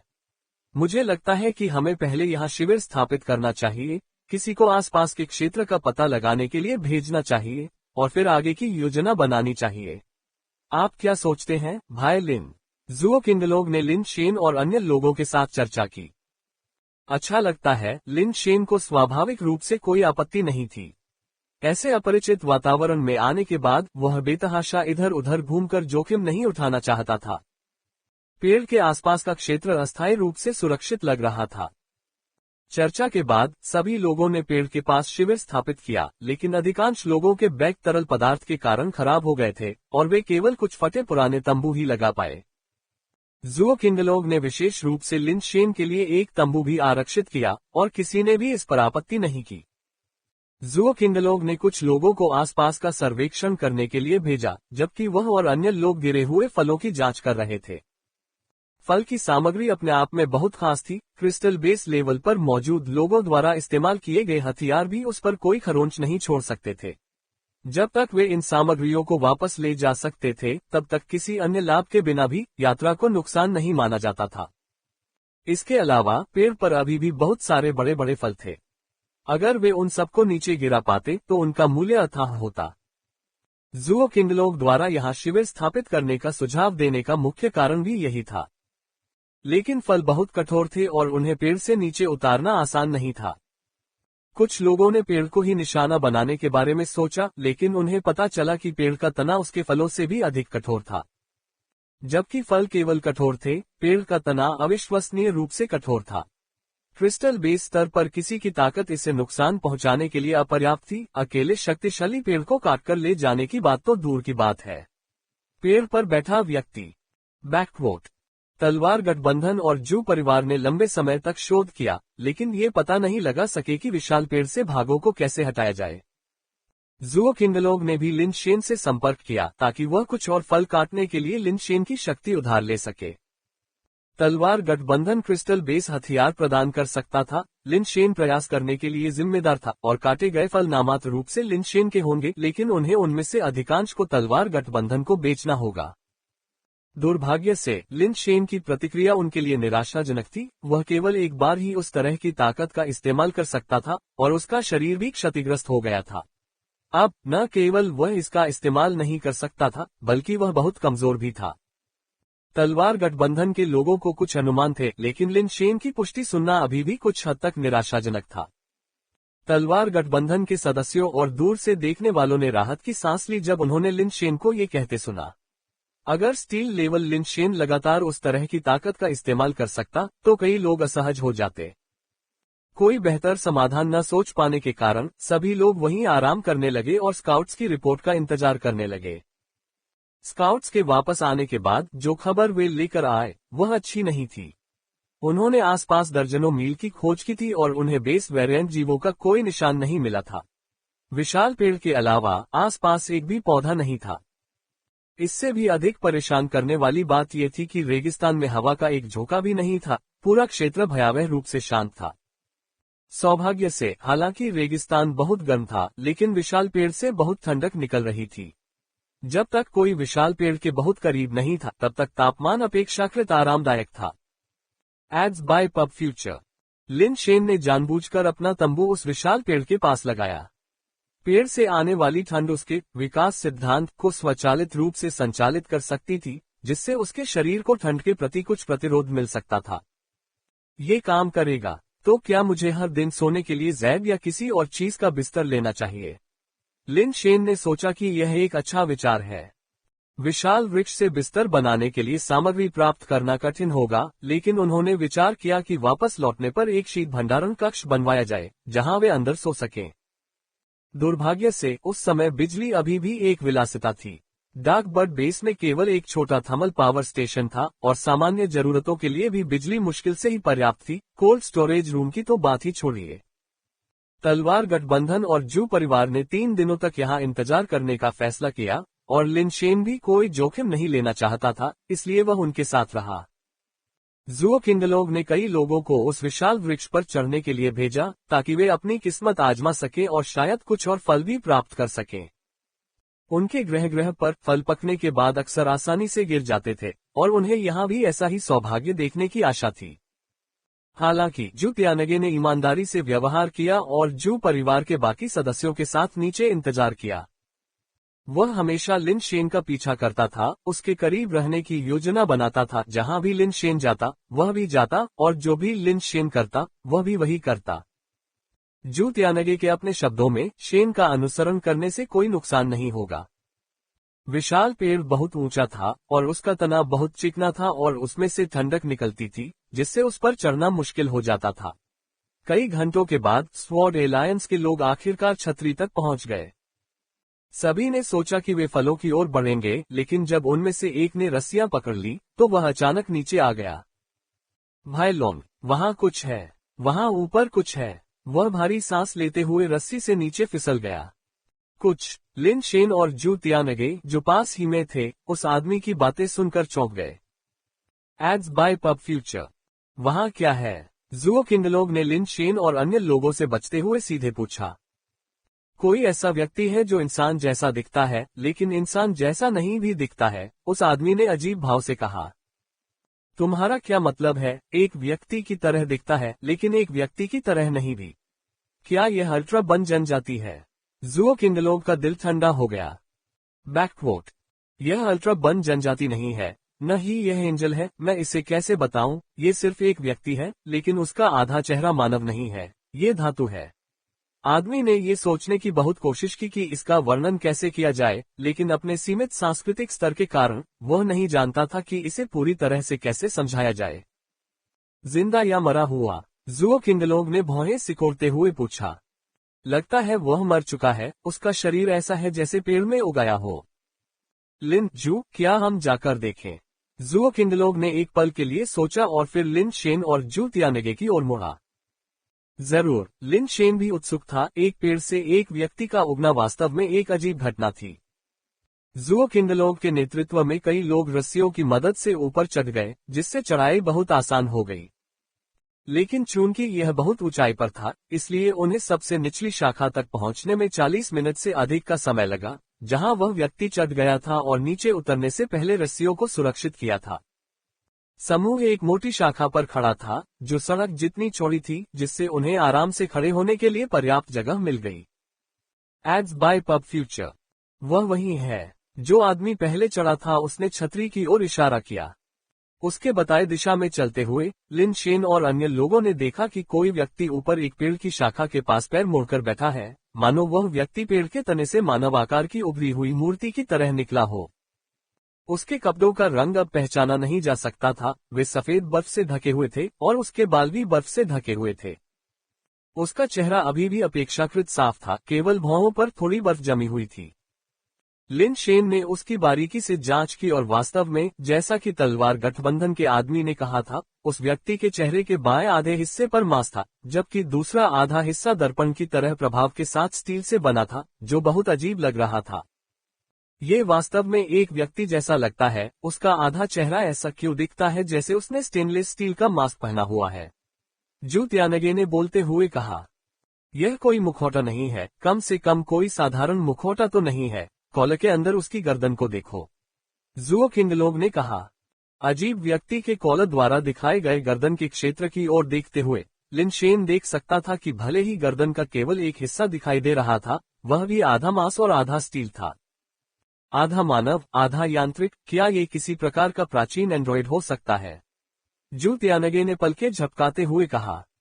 तू शियाओदाओ ने कहा, भले ही यह एंड्रॉयड हो, ये किसी एलियन द्वारा निर्मित ही होगा। चलो करीब से देखते हैं, जुओ किंगलोंग ने कहा, दूरी से स्पष्ट रूप से देखने में असमर्थ, और उसने पहले ऊपर चढ़ना शुरू कर दिया। तलवार गठबंधन के सदस्य भी पीछे पीछे चले गए और लिन शेन और अन्य लोग भी उस आकृति की ओर बढ़े। यहाँ रस्सियों के बिना उन्हें ऊपर चढ़ने के लिए पेड़ की छाल में दरारों को पकड़ना पड़ता था। तने से ठंडक निकलती थी और यह फिसलन भरा था, जिससे चढ़ना मुश्किल हो जाता था। सौभाग्यवश वे उस व्यक्ति के स्थान से अधिक दूर नहीं थे और अधिक समय न लेते हुए वे उस शाखा तक पहुंच गए जहां वह अजीब व्यक्ति था और उसके निकट खड़े हो गए। करीब से देखने पर उन्हें वह व्यक्ति और भी अजीब लगा। उसका चेहरा आधा मांस और आधा धातु का था, लेकिन जहां मांस धातु से मिलता है वहां त्वचा स्टील में और स्टील त्वचा में मिल जाती है, जिससे दोनों के बीच की रेखा धुंधली हो जाती है। उनमें से किसी ने भी ऐसा कुछ पहले कभी नहीं देखा था। वे मानव शरीर में धातु प्रत्यारोपण के बारे में जानते थे, लेकिन उन्होंने धातु और मांस को इस तरह से एक साथ जुड़े हुए कभी नहीं देखा था। भले ही यह बेस म्यूटेशन कारपेस था, ये शरीर के अंदर से निकलकर एक स्वतंत्र कारपेस बनाने वाला उत्परिवर्तित पदार्थ था, न कि इस तरह एक साथ एकीकृत।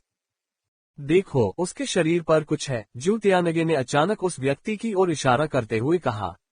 आत्मा आधार मोती। लिन शेन और जुओ किंगलोंग और अन्य लोगों ने भी सन की व्यक्ति के हाथों में अजीब वस्तु को देखा, लेकिन उन्होंने कुछ नहीं कहा। वह विलक्षण व्यक्ति ताओवादी ध्यान की तरह पैर पर पैर रखकर बैठा था। उसके हाथ उसके पेट के निचले हिस्से के सामने जुड़े हुए थे। उसके हाथों के बीच बिलियर्ड गेंद के आकार का एक मनका था, लेकिन कोई भी इसे बेस म्यूटेशन अंडा समझने की गलती नहीं कर सकता था, क्योंकि वह मनका बिल्कुल साफ था, दोषरहित क्रिस्टल की तरह, जिसके अंदर से लाल आभा बह रही थी, जो लाल बादलों की धारा के समान थी। सबसे महत्वपूर्ण बात यह थी कि मनके के भीतर एक अजीब सा स्पिरिट पैटर्न था, जो झींगे के आकार में सुनहरे पीले रंग में चमक रहा था। जिस क्षण लिन शेन ने इसे देखा, वह पहचान गया कि यह क्या है। आरोही का जीवन आधार, जिसे अन्य लोग आत्मा आधार के रूप में जानते हैं, तथा कई लोग इसे हृदय का ब्लेड भी कहते हैं। लाल जैद तलवार झेंग बुयुआन का आत्मा आधार अभी भी लिन परिवार के कब्जे में छिपी हुई है। ये दूसरी बार था जब लिन शेन ने स्पिरिट बेस देखा था, लेकिन झेंग बुयुआन की लाल जैद तलवार के विपरीत, ये स्पिरिट बेस एक हथियार नहीं, बल्कि एक मोती था। ज्ञान की कमी के कारण जू त्यानगे को यह नहीं पता था कि वह मन का एक आत्मा आधार था, लेकिन जुओ किंगलोंग और तू शियाओदाओ ने पहली नजर में ही उसे पहचान लिया। उनकी आंखें तुरंत चमक उठीं। यद्यपि वे अभी भी म्यूटेटर थे, अभी तक आरोही नहीं थे, इसलिए वे स्पिरिट बेस को सही मायने में सक्रिय करने या इसकी वास्तविक शक्ति को उन्मुक्त करने में असमर्थ थे।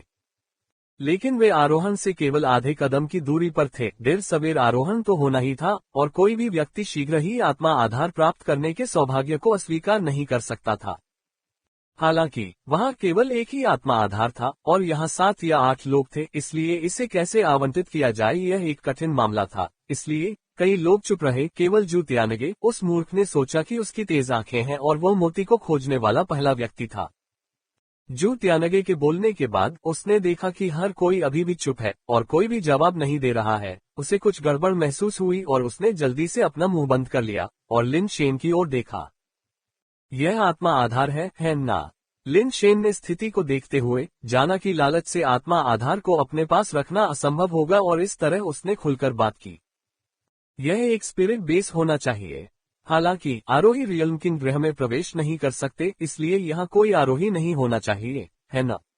अगर यह सन की आरोही है तो वह अंदर कैसे आया? जुओ किंडलोग ने जोर से सोचा।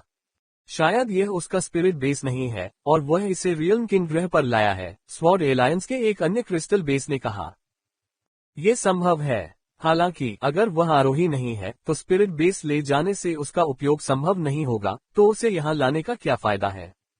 तू शियाओदाओ ने आगे बढ़ने से पहले सनकी का मूल्यांकन किया। इसके अलावा उसकी हालत को देखते हुए उसे हाल ही में रियल्म किंग ग्रह पर नहीं आना चाहिए था। तो वह कब आया? क्या वह इंसान है या किसी एलियन प्रजाति से है? उसे देखकर लगता है कि वह इंसान कैसे हो सकता है? पहले उल्लेखित क्रिस्टल बेस ने टिप्पणी की। वह न तो इंसान है और न ही ऐसा लगता है कि वह किसी एलियन प्रजाति से है। आखिरकार भले ही एलियन प्रजाति अजीब दिखती हो, लेकिन वे भी इंसानों की तरह ही मानक कार्बन आधारित जीवन रूप हैं। वे उसके जैसे नहीं होंगे, आधे धातु और आधे मांस और खून से बने। तो शियाओदाओ ने अपना सिर हिलाया।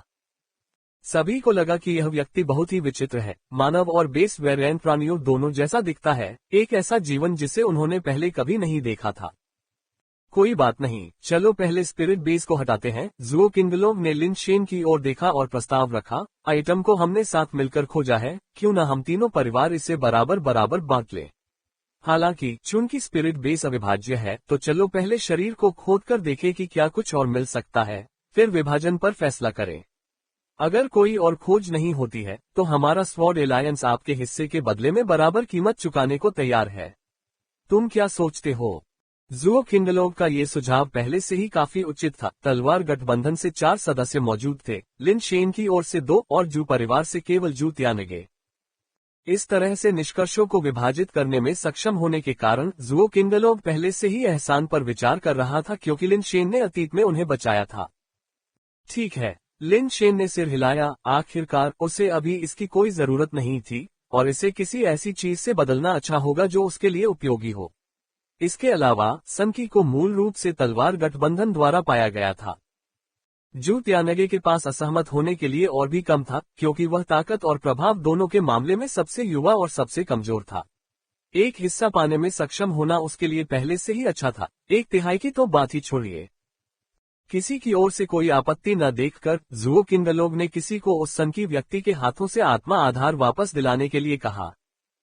स्वॉर्ड एलायंस के एक म्यूटेटर ने स्वयं को ढालने के लिए सीधे बेस म्यूटेशन कार्पेस का उपयोग किया, क्योंकि वह उस अजीब व्यक्ति के बगल में स्थित स्पिरिट बेस पल तक सावधानी पूर्वक पहुंचा था। उस विचित्र व्यक्ति में जीवन की कोई सांस नहीं थी। चूंकि वह मृत व्यक्ति था, इसलिए स्वाभाविक रूप से सावधानी बरतने की कोई आवश्यकता नहीं थी। मोती उस अजीब व्यक्ति के हाथ में था और जब म्यूटेटर ने गोले को पकड़ लिया तो उसने 2 बार जोर से खींचा, लेकिन वह उसे निकाल नहीं सका। ये देखकर कि मोती उस अजीब व्यक्ति के हाथों में मजबूती से जकड़ा हुआ था, म्यूटेटर को उसके हाथ पकड़ने पड़े ताकि पहले वह उन्हें अलग कर सके। परिणामस्वरूप इस खींचने पर उस अजीब व्यक्ति के हाथों की त्वचा आसानी से फट गई, जिससे पता चला कि उसने एक जोड़ी पतले दस्ताने पहने हुए थे। क्योंकि इसका रंग त्वचा से काफी मिलता जुलता था और यह सफेद बर्फ से ढका हुआ था, इसलिए पहले इस पर ध्यान नहीं दिया गया। अब जबकि दस्ताने फट चुके थे, उसकी असली हथेलियां तुरंत सामने आ गईं। दोनों हाथ एक साथ जुड़े हुए थे। एक सामान्य मांस और रक्त से बना हुआ हाथ था, जबकि दूसरा स्टील से बना हुआ था। मांस वाली हथेली नीचे थी, स्टील वाली हथेली ऊपर थी और आत्मा आधारित मोती स्टील वाली हथेली की पकड़ में फंस गया था। इसमें कोई आश्चर्य नहीं कि इसे कितना भी खींचने पर भी बाहर नहीं निकाला जा सका। ऐसा लगता है कि इसका एकमात्र उपाय उसका हाथ काटना है, अन्यथा हम मोती नहीं निकाल पाएंगे, म्यूटेटर ने जुओ किंडलोग की ओर देखते हुए कहा। जुओ किंडलोग ने थोड़ा सा मुंह सिकुड़ा। वह लाश को नुकसान नहीं पहुंचाना चाहता था, फिर भी करीब से देखने पर स्टील का हाथ एक ही टुकड़े से बना हुआ लग रहा था, जो स्थिर था। स्पिरिट बेस पर फंस गया था और जब तक स्टील की उंगलियों को अलग नहीं किया जा सकता था, तब तक उसे निकाला नहीं जा सकता था। उसके शरीर को बर्बाद मत करो, बस उंगलियों को मोड़ो, जुओ किंडलोग ने कुछ चिंतन के बाद सुझाव दिया। म्यूटेटर ने सिर हिलाया और उस अजीब व्यक्ति के स्टील के अंगूठे को ऊपर की ओर मोड़ दिया। उंगलियों को एक तरफ कर देने से मोती वापस मिल जाएगा। अपनी शक्ति का 2 बार प्रयोग करने के बाद स्वॉर्ड एलायंस म्यूटेटर का चेहरा बदल गया। वह एक क्रिस्टल बेस अपनी सारी शक्ति का प्रयोग कर चुका था, फिर भी अंगूठे को हिला नहीं सका। उसकी ताकत के कारण अंतरिक्ष स्टेशनों में इस्तेमाल होने वाली एक विशेष मिश्र धातु भी झुकने लायक हो सकती है, लेकिन इस उंगली ने झुकने का कोई संकेत नहीं दिखाया। ऐसी अडिग धातु, तलवार गठबंधन के लोगों ने कहा, वे चिंतित नहीं थे बल्कि प्रसन्न थे। वह धातु जिसे क्रिस्टल बेस भी नहीं मोड़ सकता था, एक मूल्यवान वस्तु थी। यदि उसे वापस लिया जा सके तो यह एक बड़ी संपत्ति होगी। कोई विकल्प न होने पर जुओ किंगलोग ने म्यूटेटर को हथियार का उपयोग करने की अनुमति दे दी। उसने एक खंजर निकाला जो हरे रंग के जेड जैसा दिख रहा था और क्रूरतापूर्वक उंगली पर वार कर दिया। झनकार, एक तीखी आवाज के बाद म्यूटेटर की हथेली झटके से कांपने लगी, लेकिन उंगली बरकरार रही। एक क्षण के लिए सभी ने एक दूसरे की ओर देखा। ऐसी कठोर धातु वास्तव में दुर्लभ थी। फिर भी आत्मिक आधार के दृष्टिगोचर होने तथा उसे प्राप्त न कर पाने के कारण प्रत्येक व्यक्ति के हृदय में अनिच्छा का अनुभव हुआ। ऐसा लगता है कि केवल एक ही तरीका बचा है। खंजरधारी म्यूटेटर ने जुओ किंगलोग को देखते हुए सुझाव दिया, इसका मांस वाला हाथ काट दो और हम दूसरी तरफ से मोती निकाल सकते हैं। बोलने के बाद उसने अपनी नजर जुओ किंगलोग की ओर घुमाए और उसके निर्णय की प्रतीक्षा करने लगा। लेकिन उसने देखा कि जुओ किंगलोग और अन्य लोगों के हाव भाव थोड़े अलग लग रहे थे। उनकी आंखों में स्पष्ट आश्चर्य था, क्योंकि वे उसके पीछे स्थिर होकर देख रहे थे। क्या हुआ? म्यूटेटर का दिल धड़क उठा। उस अजीब व्यक्ति की लाश के अलावा उसके पीछे और क्या हो सकता है?